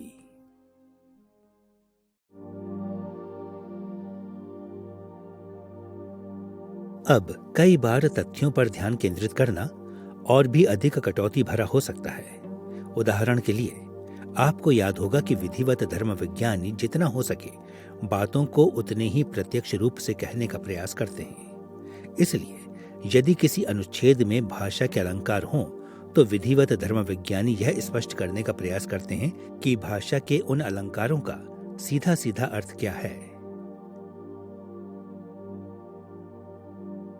मिलार्ड एरिक्सन की पुस्तक क्रिश्चियन थियोलॉजी के 48वें अध्याय में इस तरह की नाटकीय तथ्यात्मक कटौती पर ध्यान दें, जहां उसने परमेश्वर के वचन की चर्चा अनुग्रह के माध्यम के रूप में की है। उसने परमेश्वर के वचन के लिए रूपकों और उपमाओं की एक श्रृंखला पर ध्यान दिया जो बाइबल के अनुच्छेदों की एक संकलन में पाए जाते हैं। वह इस प्रकार लिखता है, परमेश्वर के वचन की प्रकृति और कार्य प्रणाली को दर्शाने के लिए चित्रों की एक घनी श्रृंखला है। वह एक हथौड़ा, एक दर्पण, एक बीज, वर्षा और बर्फ, दूध, शक्तिशाली भोजन, सोना और चांदी, एक दीपक, एक तलवार और एक आग है। अब एरिक्सन द्वारा इन चित्रों का उल्लेख करने की वास्तविकता भी विधिवत धर्म विज्ञान के लिए थोड़ी असामान्य बात है।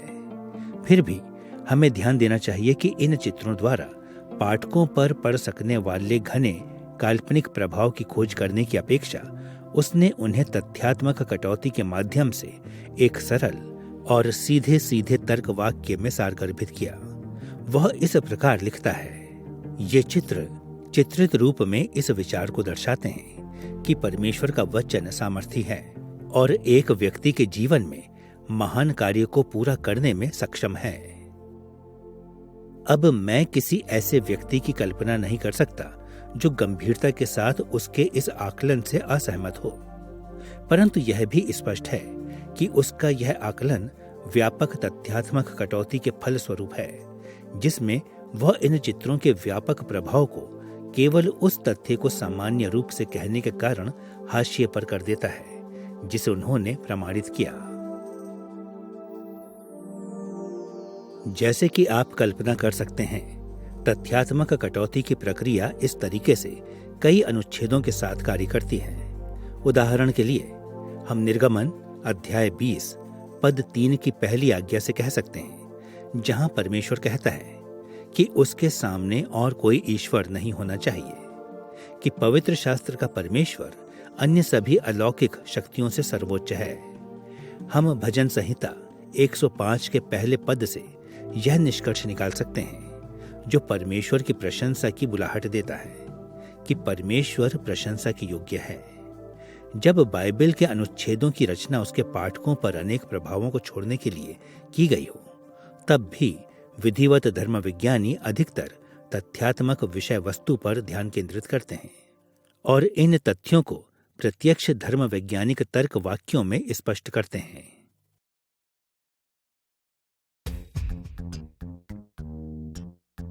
विधिवत धर्म विज्ञानी बाइबल आधारित साहित्य की विविधता की चुनौती पर तथ्यात्मक कटौती की प्रक्रिया के माध्यम से विजय पाते हैं, परंतु वे बाइबल की धर्म शिक्षा रूपी व्यवस्था की चुनौती का सामना एक ऐसी प्रक्रिया के द्वारा करते हैं जिसे हम तथ्यात्मक मिलान कहेंगे।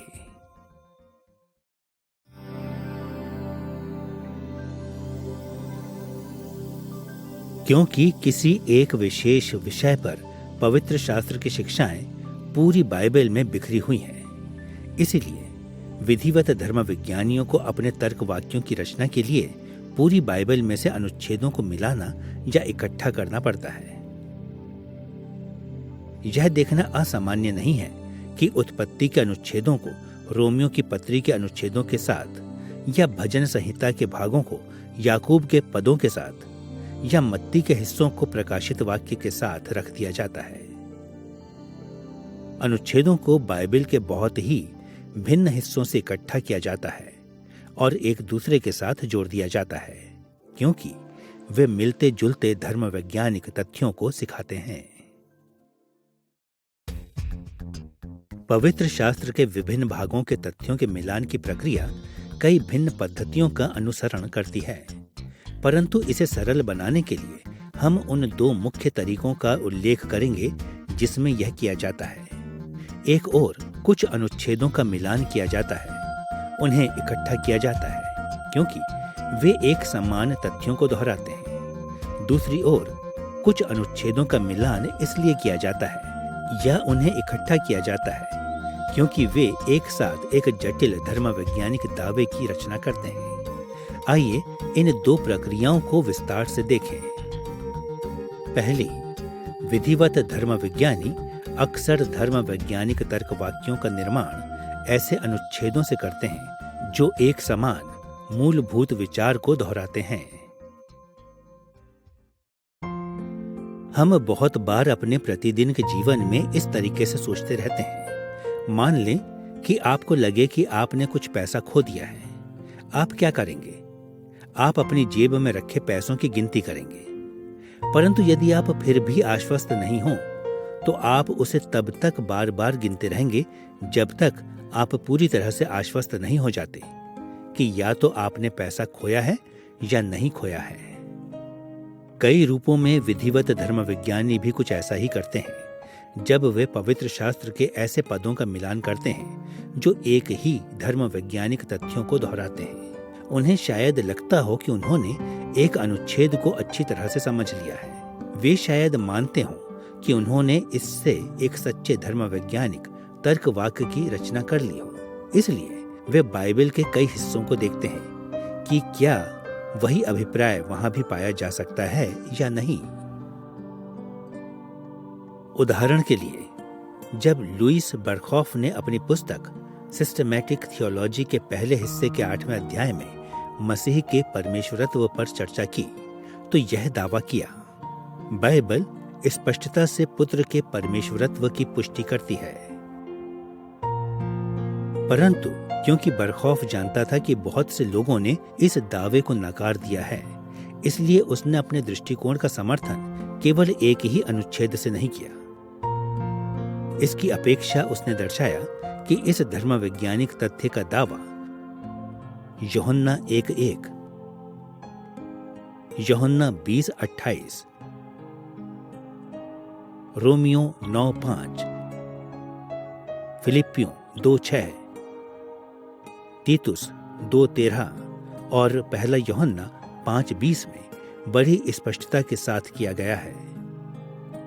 ऐसी स्थिति में बरखॉफ ने नए नियम की 5 भिन्न पुस्तकों में से पदों का मिलान किया क्योंकि उन्होंने एक ही जैसी शिक्षा को दोहराया है। हम में से बहुतों ने इस सिद्धांत के बारे में सुना होगा कि हमें सदैव मुख्य धर्म शिक्षाओं के लिए पवित्र शास्त्र के विभिन्न अनुच्छेदों से समर्थन पाने का प्रयास करना चाहिए। इस सिद्धांत का अनुसरण करने का कारण यह है कि बाइबल के एक अकेले अनुच्छेद को गलत रीति से समझ लिया जाना बहुत आसान है। इस बात की पुष्टि करने का एक तरीका कि हमने एक अनुच्छेद के दावे को सही तरीके से समझ लिया है, यह दिखाना है कि यही दावा बाइबल के अन्य हिस्सों में भी दोहराया गया है। अन्य अध्यायों में हमने निश्चितता के शंकु नामक नमूने का प्रयोग करके धर्म वैज्ञानिक निश्चितता के बारे में बात की है। हमने ध्यान दिया है कि जिम्मेदार मसीही धर्म विज्ञानी केवल यह निर्धारित करने में ही रुचि नहीं रखते कि किस बात पर विश्वास किया जाए, बल्कि साथ ही अपने बोधों की सामर्थ्य का उन बोधों के प्रमाण की सामर्थ्य के साथ समन्वय कराने में भी रुचि रखते हैं। कई रूपों में हम इसीलिए ऐसे पदों का मिलान करते हैं जो समान धर्म वैज्ञानिक तथ्यों को दोहराते हैं। जब हम किसी तर्क वाक्य के लिए दोहराते हुए पदों के समर्थन को नहीं पाते तो हमें उस तर्क वाक्य में अपने भरोसे को निम्न स्तर पर रखना चाहिए। परंतु पवित्र शास्त्र में एक तथ्य को बार बार देखना एक ऐसा सामान्य तरीका है जिससे हम और भी अधिक भरोसे को प्राप्त कर सकते हैं।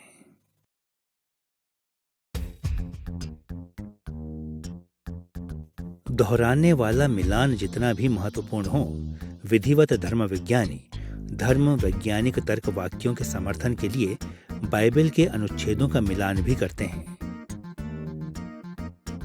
दूसरे शब्दों में, विधिवत धर्म विज्ञानी पूरी बाइबल में विभिन्न तथ्यात्मक दावों को पाते हैं और वृहत बहुआयामी धर्म वैज्ञानिक पुष्टियों की रचना करने के लिए उन्हें इकट्ठा करते हैं। आइए मिश्रित मिलान की प्रक्रिया को प्रतिदिन के जीवन के एक उदाहरण से स्पष्ट करें।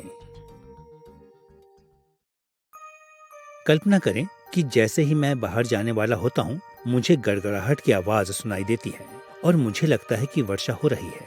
मैं अपने संदेह को कैसे दूर करता हूँ? एक तरीका अन्य बातों पर ध्यान देने का है जो इसकी पुष्टि करती हूँ। जब एक मित्र दौड़ता हुआ भीतर चला आता है और पानी से भीगा हुआ है, तो मैं और भी अधिक आश्वस्त हो जाता हूँ कि वर्षा हो रही है। यदि मेरा मित्र अपना गीला छाता मुझे पकड़ाता है, तो मैं और भी ज्यादा आश्वस्त होता हूँ कि वर्षा हो रही है। और फिर यदि वह कहता है, बाहर मूसलाधार वर्षा हो रही है, तो मैं यहाँ तक पूरी तरह से आश्वस्त हो जाऊंगा कि मैं अपने छाते के बिना बाहर जाने के बारे में सोचूंगा भी नहीं। ये अवलोकन दोहराए हुए नहीं है। मैं गड़गड़ाहट को सुनता हूँ, मैं अपने मित्र को भीगा हुआ देखता हूँ, मैं उसके छाते को छूता हूँ और मैं एक स्पष्ट विवरण को प्राप्त करता हूँ। ये सब प्रमाण अलग अलग बातें दर्शाते हैं और एक साथ मिलकर वे एक ऐसे प्रमाण की रचना करते हैं जो मुझे आश्वस्त कर देते हैं कि मेरा संदेह सही था। कई रूपों में विधिवत धर्म विज्ञानी मिश्रित मिलान की समान पद्धति का अनुसरण करते हैं।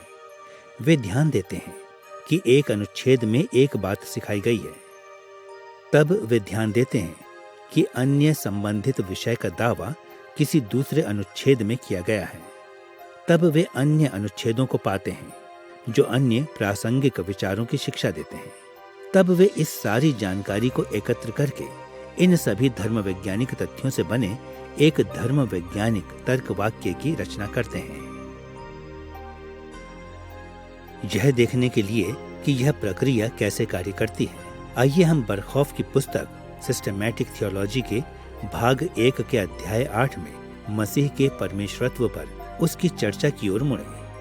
हमने पहले ही यह देख लिया है कि उसने इस स्पष्ट दावों के दोहराव पर ध्यान दिया है कि मसीह ईश्वरीय है, जब उसने यह कहा था कि बाइबल स्पष्टता से पुत्र के परमेश्वरत्व की पुष्टि करती है।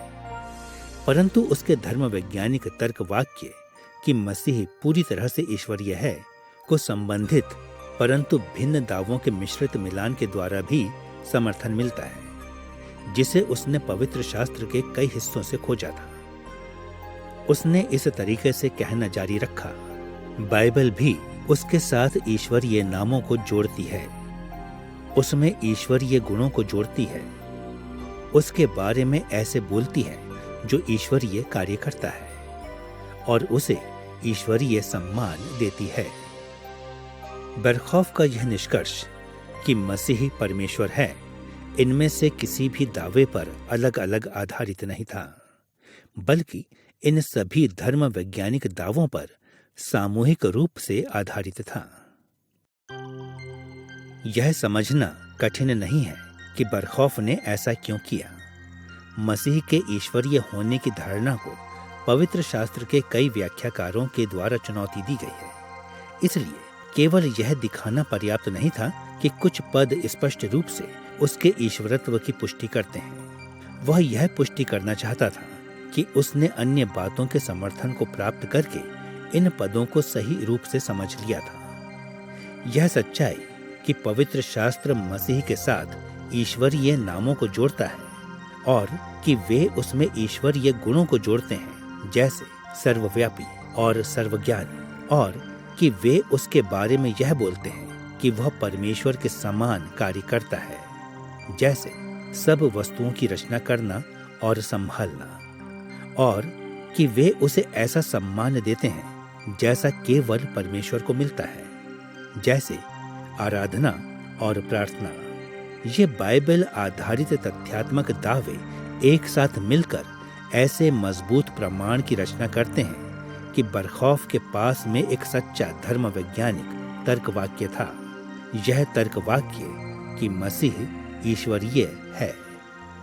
अतः इस तरह से विधिवत धर्म विज्ञानी सबसे पहले बाइबल के अनुच्छेदों में दर्शाए गए दावों पर अपना मुख्य ध्यान लगाने के द्वारा पवित्र शास्त्र से धर्म वैज्ञानिक तर्क वाक्यों की रचना करते हैं, और दूसरा पवित्र शास्त्र के भिन्न हिस्सों से मिलते जुलते अनुच्छेदों को एकत्र करने के द्वारा। इन माध्यमों के द्वारा विधिवत धर्म विज्ञानी यह भरोसा रखने में सक्षम हो जाते हैं कि उन्होंने ऐसे धर्म वैज्ञानिक तर्क वाक्यों की रचना की है जो पवित्र शास्त्र के प्रति सच्चे हैं। अब क्योंकि हमने धर्म वैज्ञानिक तर्क वाक्यों के प्रति एक सामान्य दिशा निर्धारण को प्राप्त कर लिया है और हमने यह भी देख लिया है कि कैसे विधिवत धर्म विज्ञानी इनकी रचना करते हैं, इसलिए हम अपने तीसरे विषय की ओर मुड़ने के लिए तैयार हैं। विधिवत धर्म विज्ञान में धर्म वैज्ञानिक तर्क वाक्यों के मूल्य और खतरे। जब हम इस विषय का अध्ययन करते हैं तो हम मसीही धर्म विज्ञान के निर्माण के लिए 3 मुख्य स्रोतों पर होने वाले तर्क वाक्यों के प्रभावों को देखने के द्वारा इस श्रृंखला के पिछले अध्यायों की पद्धति का ही अनुसरण करेंगे।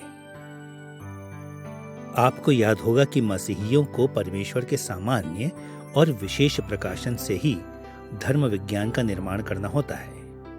हम प्राथमिक रूप से पवित्र शास्त्र की व्याख्या करने के द्वारा ही विशेष प्रकाशन की समझ को प्राप्त करते हैं और हम समुदाय में सहभागिता, दूसरों विशेषकर मसीहियों से सीखने और मसीही जीवन पर ध्यान केंद्रित करने, मसीह के लिए जीने के हमारे अनुभवों के द्वारा सामान्य प्रकाशन के महत्वपूर्ण आयामों को प्राप्त करते हैं।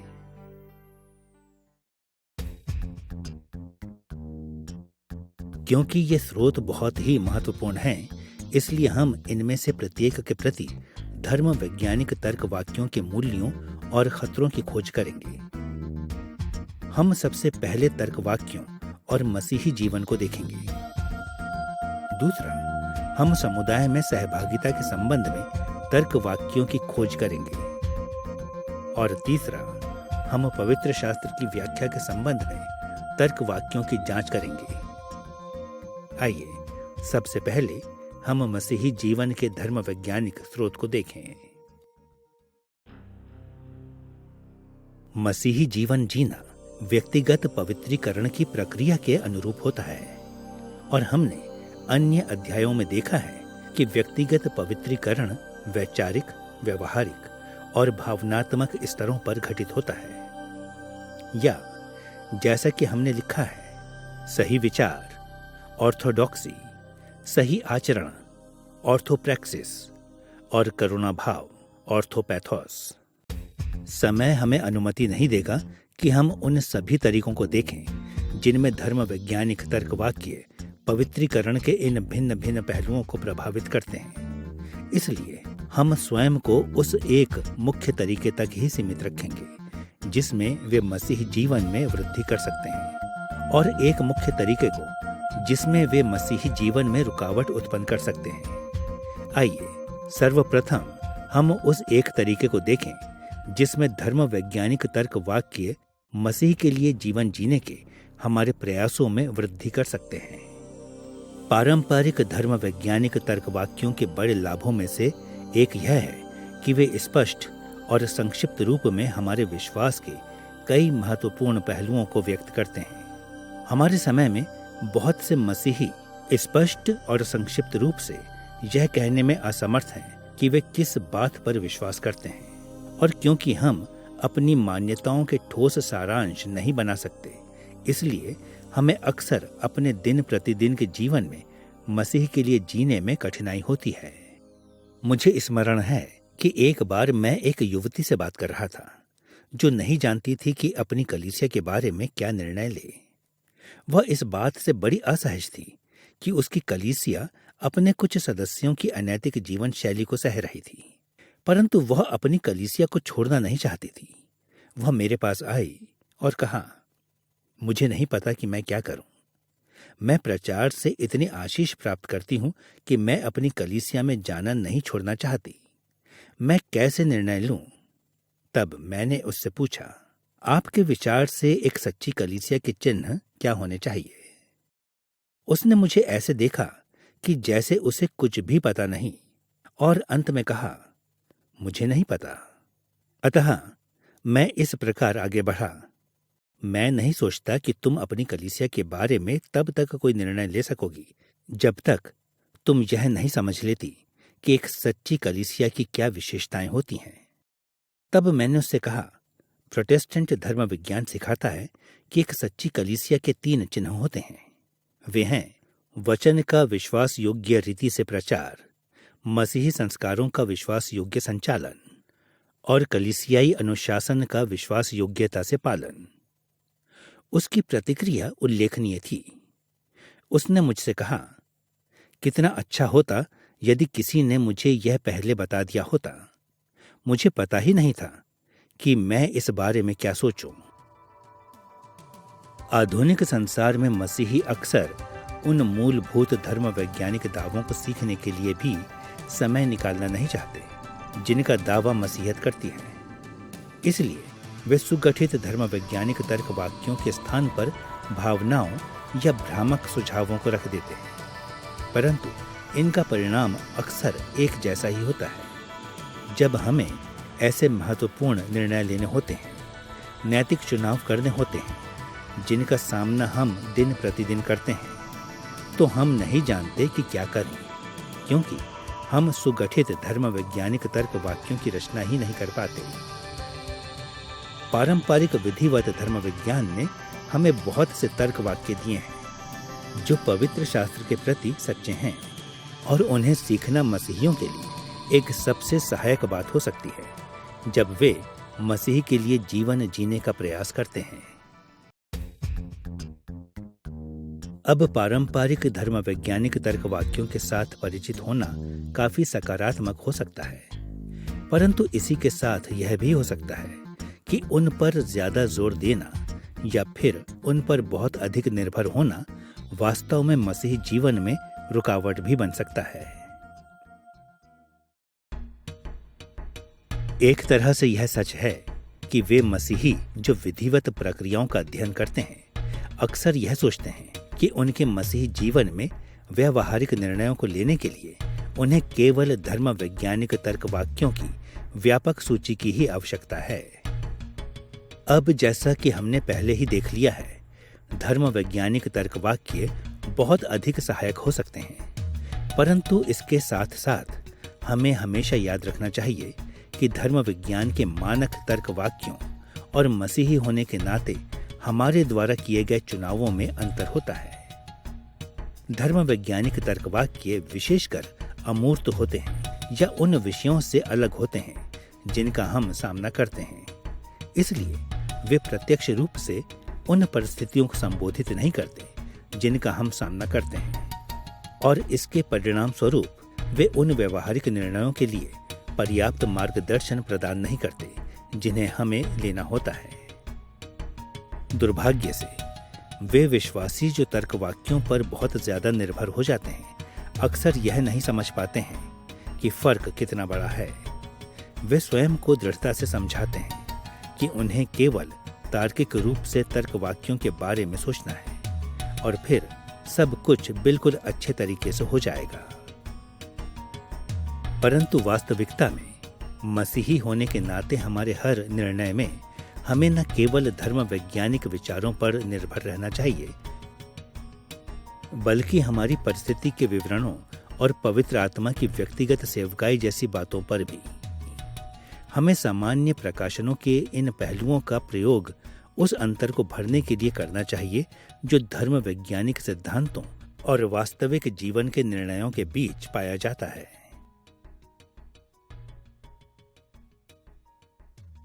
मैं फिर से उस युवती के उदाहरण की ओर मुड़ता हूं जो अपनी कलीसिया को छोड़ने के बारे में सोच रही थी। जैसे ही उसने कलीसिया के 3 चिन्हों, विश्वास योग्य प्रचार, संस्कारों के विश्वास योग्य संचालन और कलीसियाई अनुशासन के विश्वास योग्य पालन के बारे में सुना, तो उसने एकदम अपनी कलीसिया को छोड़ने का निर्णय ले लिया। परंतु मैंने तुरंत उसे सावधान किया। मैंने उसे चेताया, 1 मिनट ठहरो, तुम्हें कुछ महसूस करने की आवश्यकता है। इस संसार की किसी भी कलीसिया में सिद्धता के साथ ये तीनों चिन्ह नहीं पाए जाते। तुम्हें अपनी कलीसिया की ओर ध्यान से देखने और यह निर्णय लेने की आवश्यकता है कि वहां पर बातें कितनी बुरी हैं, और इससे भी बढ़कर तुम्हें पवित्र आत्मा की अगुवाई को खोजते हुए प्रार्थना में भी समय व्यतीत करने की आवश्यकता है, ताकि तुम एक दृढ़ निर्णय ले सको। केवल तभी तुम एक अच्छे विवेक के साथ उसे छोड़ सकोगी। सारांश में मैं उस युवती से कह रहा था कि उसकी परिस्थिति में धर्म वैज्ञानिक तर्क वाक्य भले ही महत्वपूर्ण थे, परंतु केवल धर्म वैज्ञानिक तर्क वाक्यों पर ही निर्भर होना वास्तव में उसके मसीही जीवन में रुकावट बन सकता था। इससे पहले कि वह कुछ करती, उसे सामान्य प्रकाशन की ओर देखने की आवश्यकता थी। उसे अपनी परिस्थिति को अच्छी तरह समझने और पवित्र आत्मा की व्यक्तिगत सेवकाई के प्रति समर्पित होने की आवश्यकता थी। इस समझ के साथ साथ कि कैसे धर्म वैज्ञानिक तर्क वाक्य मसीही जीवन में लाभ और हानियां दोनों ला सकते हैं, हमें इस बात के प्रति सतर्क रहना चाहिए कि वे समुदाय में हमारी सहभागिता को कैसे प्रभावित करते हैं। समुदाय में सहभागिता हमारे जीवनों में मसीह की देह के महत्व पर ध्यान केंद्रित करने में सहायता करती है। इन अध्यायों में हमने मसीही समुदाय के भीतर सहभागिता के 3 महत्वपूर्ण आयामों के बारे में बात की है। मसीही धरोहर, अतीत की कलीसिया में पवित्र आत्मा के कार्य की गवाही। वर्तमान मसीही समुदाय, आज के मसीहियों में पवित्र आत्मा की गवाही। और व्यक्तिगत निर्णय, हमारे व्यक्तिगत निष्कर्षों और बोधों में पवित्र आत्मा के कार्य की गवाही। समुदाय के ये आयाम अनेक रूपों में परस्पर सहभागिता करते हैं।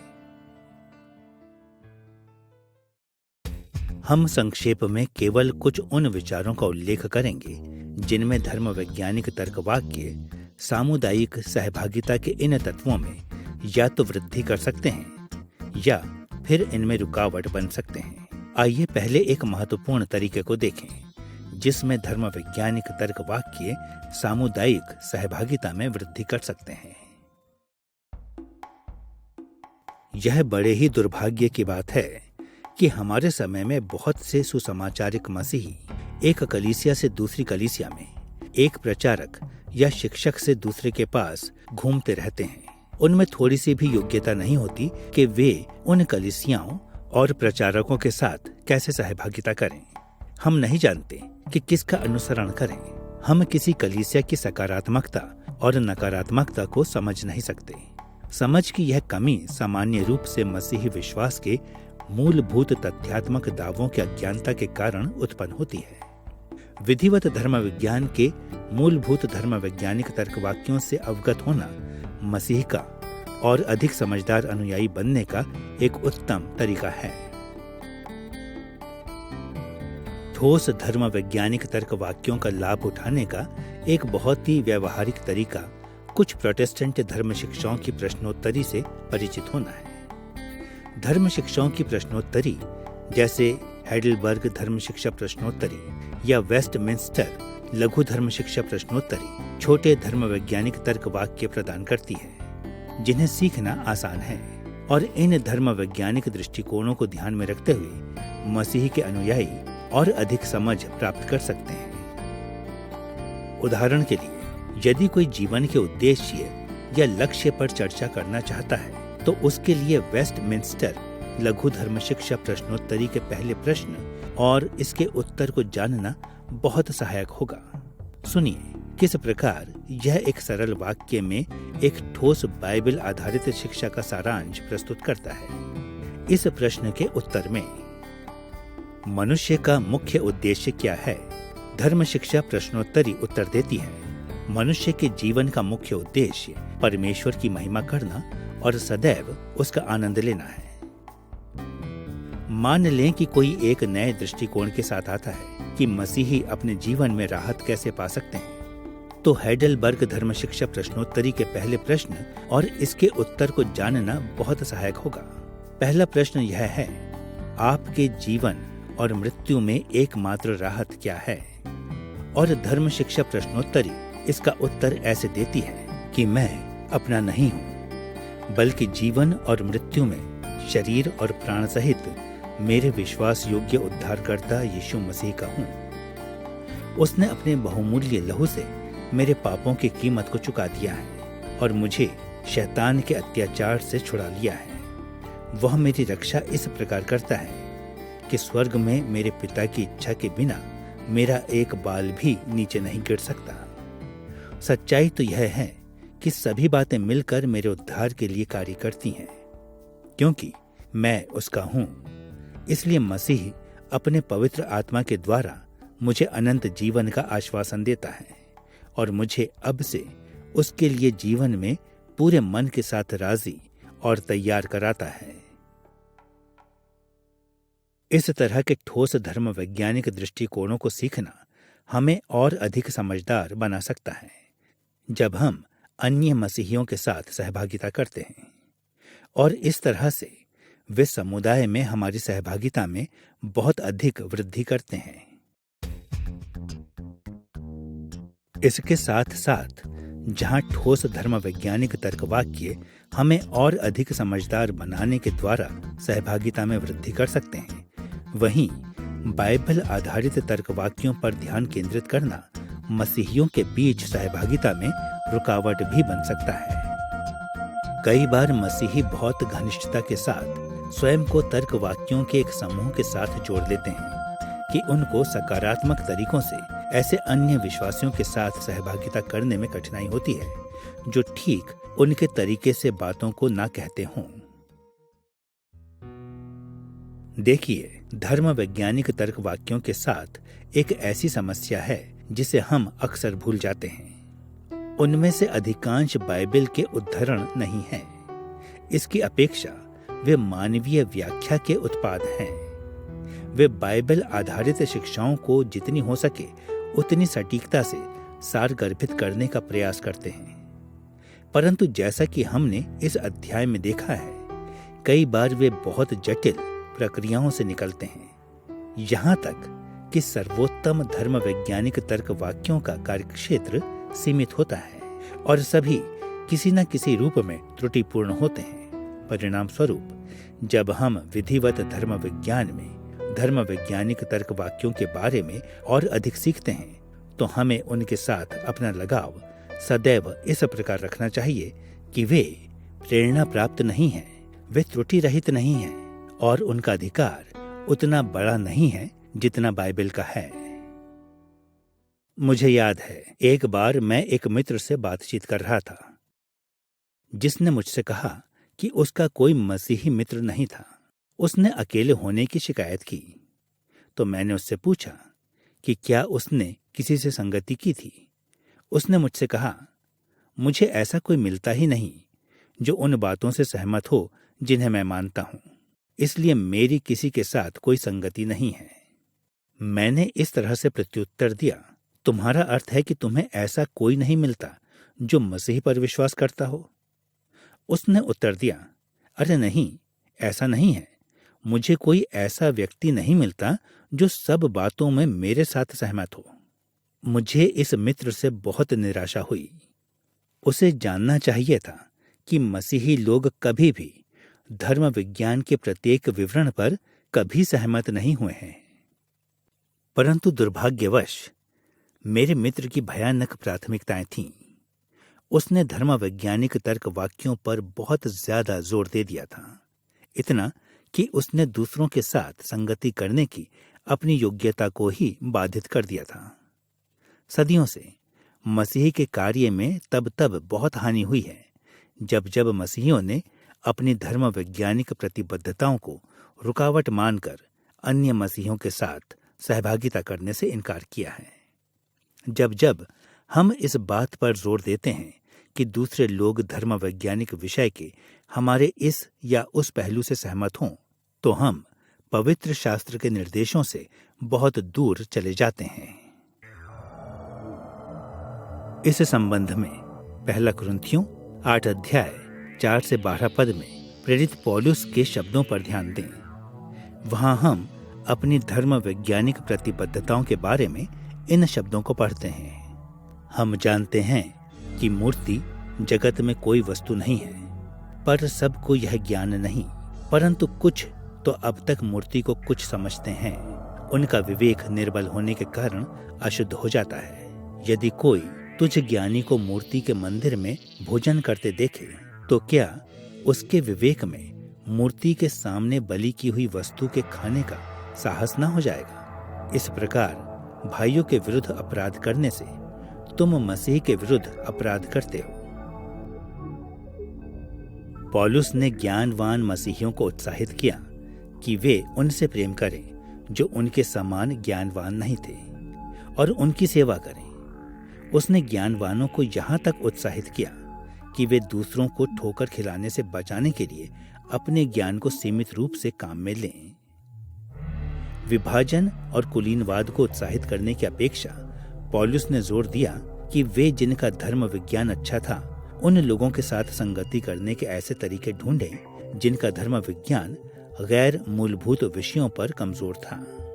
संक्षेप में उसने उन्हें सिखाया कि गैर मूलभूत धर्म वैज्ञानिक तर्क वाक्यों की सटीकता की अपेक्षा संगति अधिक महत्वपूर्ण है। यह हम सबके लिए समय है कि हम यह सीखें कि ऐसे मसीहियों के साथ मिलकर कैसे कार्य किया जाए जो हर तरह के विवरण में हमारे साथ सहमत नहीं होते। ऐसे कुछ तरीकों को देखने के बाद जिनमें धर्म वैज्ञानिक तर्कवाक्य मसीही जीवन और समुदाय में सहभागिता से संबंधित हैं, अब हमें अपने तीसरे मुख्य धर्म वैज्ञानिक स्रोत की ओर मुड़ना चाहिए, पवित्र शास्त्र की व्याख्या।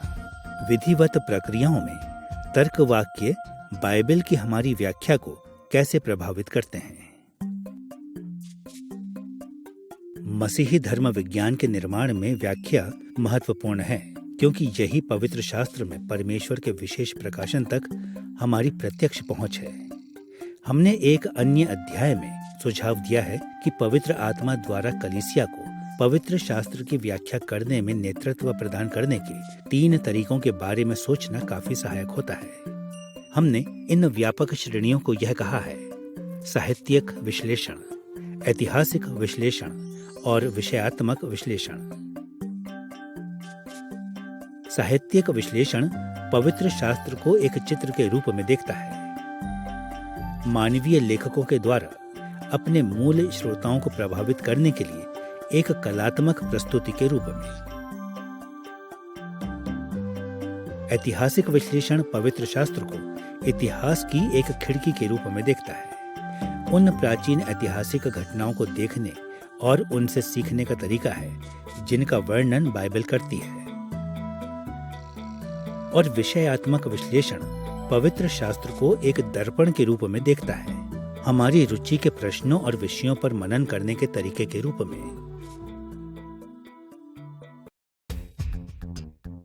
व्याख्या की इन रूपरेखाओं को अपने मन में रखते हुए हमें उन तरीकों को खोजना चाहिए जिनमें धर्म वैज्ञानिक तर्कवाक्य बाइबल की हमारी व्याख्या में या तो वृद्धि कर सकते हैं या फिर रुकावट उत्पन्न कर सकते हैं।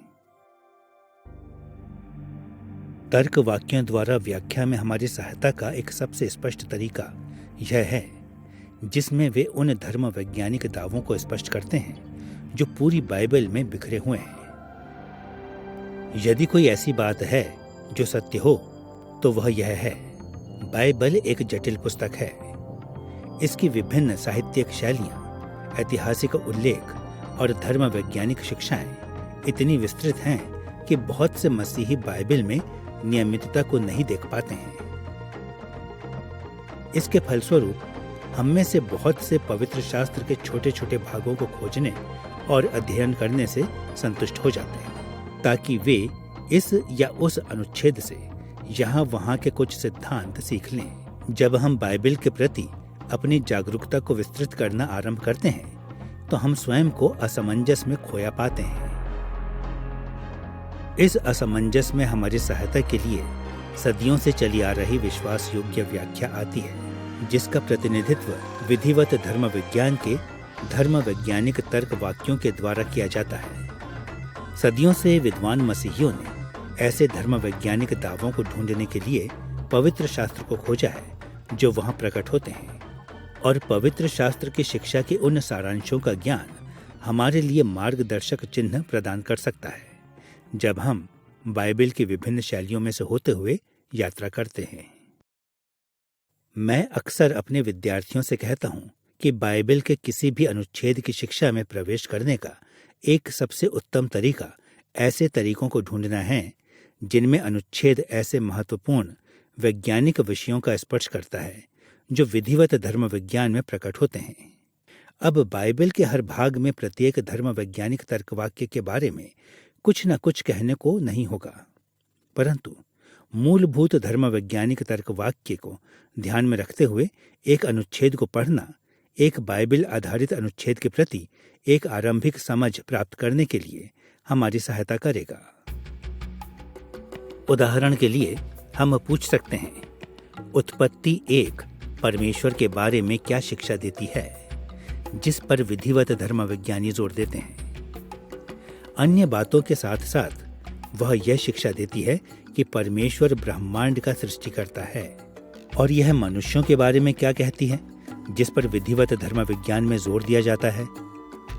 वह यह शिक्षा देती है कि हम सृजे गए प्राणी हैं, कि हम परमेश्वर के स्वरूप हैं और कि परमेश्वर ने हमें पृथ्वी पर अधिकार करने का आदेश दिया है।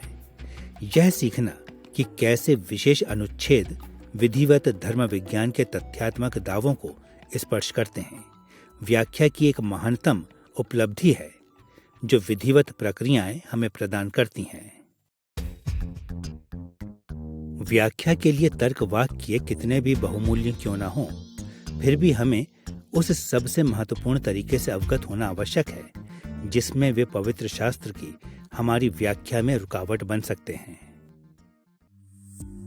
हम पहले ही उन तरीकों के बारे में बात कर चुके हैं जिसमें विधिवत धर्म विज्ञानी पवित्र शास्त्र की व्याख्या तथ्यात्मक कटौती के माध्यम से करते हैं। कैसे वे बाइबल के अनुच्छेदों के स्पष्ट और अस्पष्ट तथ्यात्मक दावों पर ध्यान केंद्रित करते हैं और पवित्र शास्त्र की जो अन्य बातें हमारे लिए हैं उन्हें हाशिए पर कर देते हैं। परंतु सच्चाई तो यह है कि परमेश्वर ने पवित्र शास्त्र को प्रेरित किया कि वह विभिन्न स्तरों पर हमें प्रभावित करे, और उसने ऐसा इसलिए किया क्योंकि हमें इन सभी रूपों में उसके मार्गदर्शन की आवश्यकता है।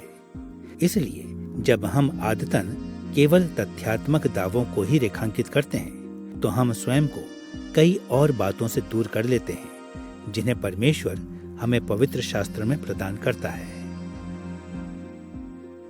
हम उन विभिन्न प्रभावों के बारे में बात कर सकते हैं जिन्हें कई विभिन्न तरीकों से डालने के लिए पवित्र शास्त्र को रचा गया था, परंतु एक सहायक दृष्टिकोण बाइबल आधारित लेखनों के 3 ऐसे आयामों के बारे में बात करना है जो आपस में संबंधित हैं। पहला, बाइबल के अनुच्छेदों में शिक्षाप्रद प्रभाव होते हैं, अर्थात वे स्पष्ट और अस्पष्ट तथ्यों की जानकारी देते हैं जिन्हें हमें जानना चाहिए और उन पर विश्वास करना चाहिए। यही विधिवत धर्म विज्ञान की सामर्थ्य है। इसका लक्ष्य इन तथ्यों को धर्म वैज्ञानिक तर्क वाक्यों में अलग करना और उनका मिलान करना है। परंतु इसके साथ साथ बाइबल के अनुच्छेदों में निर्देशात्मक प्रभाव भी होते हैं। वे हमारे जीवनों के लिए स्पष्ट और अस्पष्ट नैतिक दिशा निर्देश प्रदान करते हैं। यह तब सबसे स्पष्ट होता है जब हम ऐसे अनुच्छेदों को देखते हैं जो आज्ञाओं के रूप में होते हैं, परंतु ऐसे अनुच्छेद भी जिनकी रचना मुख्य रूप से जानकारी प्रदान करने के लिए की गई है, वे भी नैतिक दायित्वों को दर्शाते हैं। पौलुस ने दूसरा तीमुथियुस 3 अध्याय 16 से 17 पद में इस बात को पूरी तरह से स्पष्ट किया है। एक बार फिर से वहां लिखे उसके शब्दों को सुनिए। संपूर्ण पवित्र शास्त्र परमेश्वर की प्रेरणा से रचा गया है और उपदेश और समझाने और सुधारने और धार्मिकता की शिक्षा के लिए लाभदायक है, ताकि परमेश्वर का जन सिद्ध बने और हर एक भले काम के लिए तत्पर हो जाए। पौलुस के अनुसार बाइबल के प्रत्येक अनुच्छेद की रचना कुछ न कुछ निर्देशात्मक प्रभाव को छोड़ने के लिए की गई है। तीसरा, बाइबल के अनुच्छेदों में भावनात्मक प्रभाव होते हैं। वे स्पष्ट या अस्पष्ट रूप से पाठकों की भावनाओं को लक्ष्य बनाते हैं। पवित्र शास्त्र का यह कार्य सबसे ज्यादा स्पष्ट तब होता है जब हम सर्वाधिक भावनात्मक लेखनों जैसे भजन संहिता या ऐसे अन्य अनुच्छेदों को पढ़ते हैं जहां बाइबल के लेखकों ने भावनाओं पर जोर दिया है। परंतु बाइबल के प्रत्येक अनुच्छेद में हमें भावनात्मक रूप से स्पष्ट करने की क्षमता है।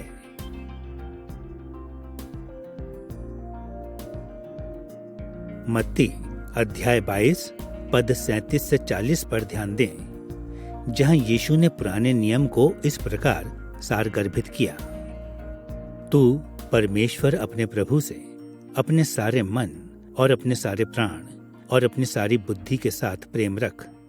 बड़ी और मुख्य आज्ञा तो यही है, और उसी के समान यह दूसरी भी है, तू अपने पड़ोसी से अपने समान प्रेम रख।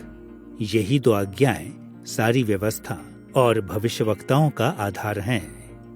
पवित्र शास्त्र में प्रेम एक बहुत ही अधिक भावनात्मक पहलू है, और यीशु के अनुसार यह हमारे विश्वास के लिए आधारभूत है। बाइबल के लेखक हमें सब तरह की पवित्र भावनाओं का अनुभव करने की बुलाहट देते हैं। वे हमसे अपेक्षा करते हैं कि हम पाप और इसके परिणामों से घृणा करने के प्रति उत्साहित हों। वे हमसे अपेक्षा करते हैं कि हम पवित्र शास्त्र के पृष्ठों पर जो भी देखते हैं उसकी प्रतिक्रिया में हम रोएं और आनंद मनाएं और सारी मानवीय संवेदनाओं का अनुभव करें। पवित्र शास्त्र में अनेक शैलियों का होना ही वह कारण है कि हमें बाइबल में धर्म वैज्ञानिक तर्क वाक्यों को खोजने में स्वयं को सीमित नहीं करना चाहिए। हमारे तथ्यों का सही दिशा में रखना बहुत महत्वपूर्ण है, परंतु इसके साथ साथ हमारे नैतिक मूल्यों और हमारी भावनाओं को भी सही दिशा में रखना भी उतना ही महत्वपूर्ण है। पवित्र शास्त्र की असीम गहराई प्रतीक्षा कर रही है कि सावधानी पूर्वक व्याख्या के द्वारा उसकी खोज की जाए, परंतु बाइबल की सावधानी पूर्ण व्याख्या इतनी विस्तृत होनी चाहिए कि वह उन सब बातों को प्रकट करे जो पवित्र शास्त्र हमें प्रदान करना चाहता है। अतः बात यह है कि विधिवत प्रक्रियाओं में ये तर्क वाक्य ही हैं जो हमें कई तरह के मूल्य और खतरे प्रदान करते हैं। ये मसीही जीवन, समुदाय में सहभागिता और पवित्र शास्त्र की व्याख्या को कई तरीकों से बढ़ा सकते हैं, परंतु साथ ही ये इन तीनों मुख्य धर्म वैज्ञानिक स्रोतों तक हमारी पहुंच में रुकावट भी बन सकते हैं।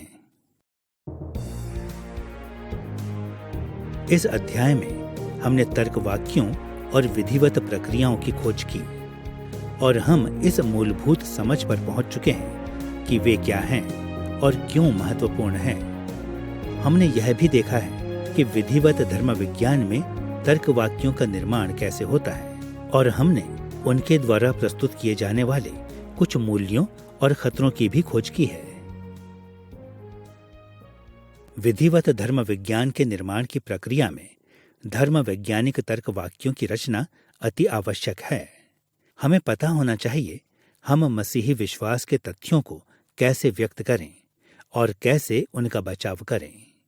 इसी कारण सदियों से धर्म वैज्ञानिक तर्क वाक्य विधिवत धर्म विज्ञान के निर्माण के लिए बहुत ही महत्वपूर्ण रहे हैं, और वे आज तक ठोस विधिवत धर्म विज्ञान के निर्माण के लिए महत्वपूर्ण हैं।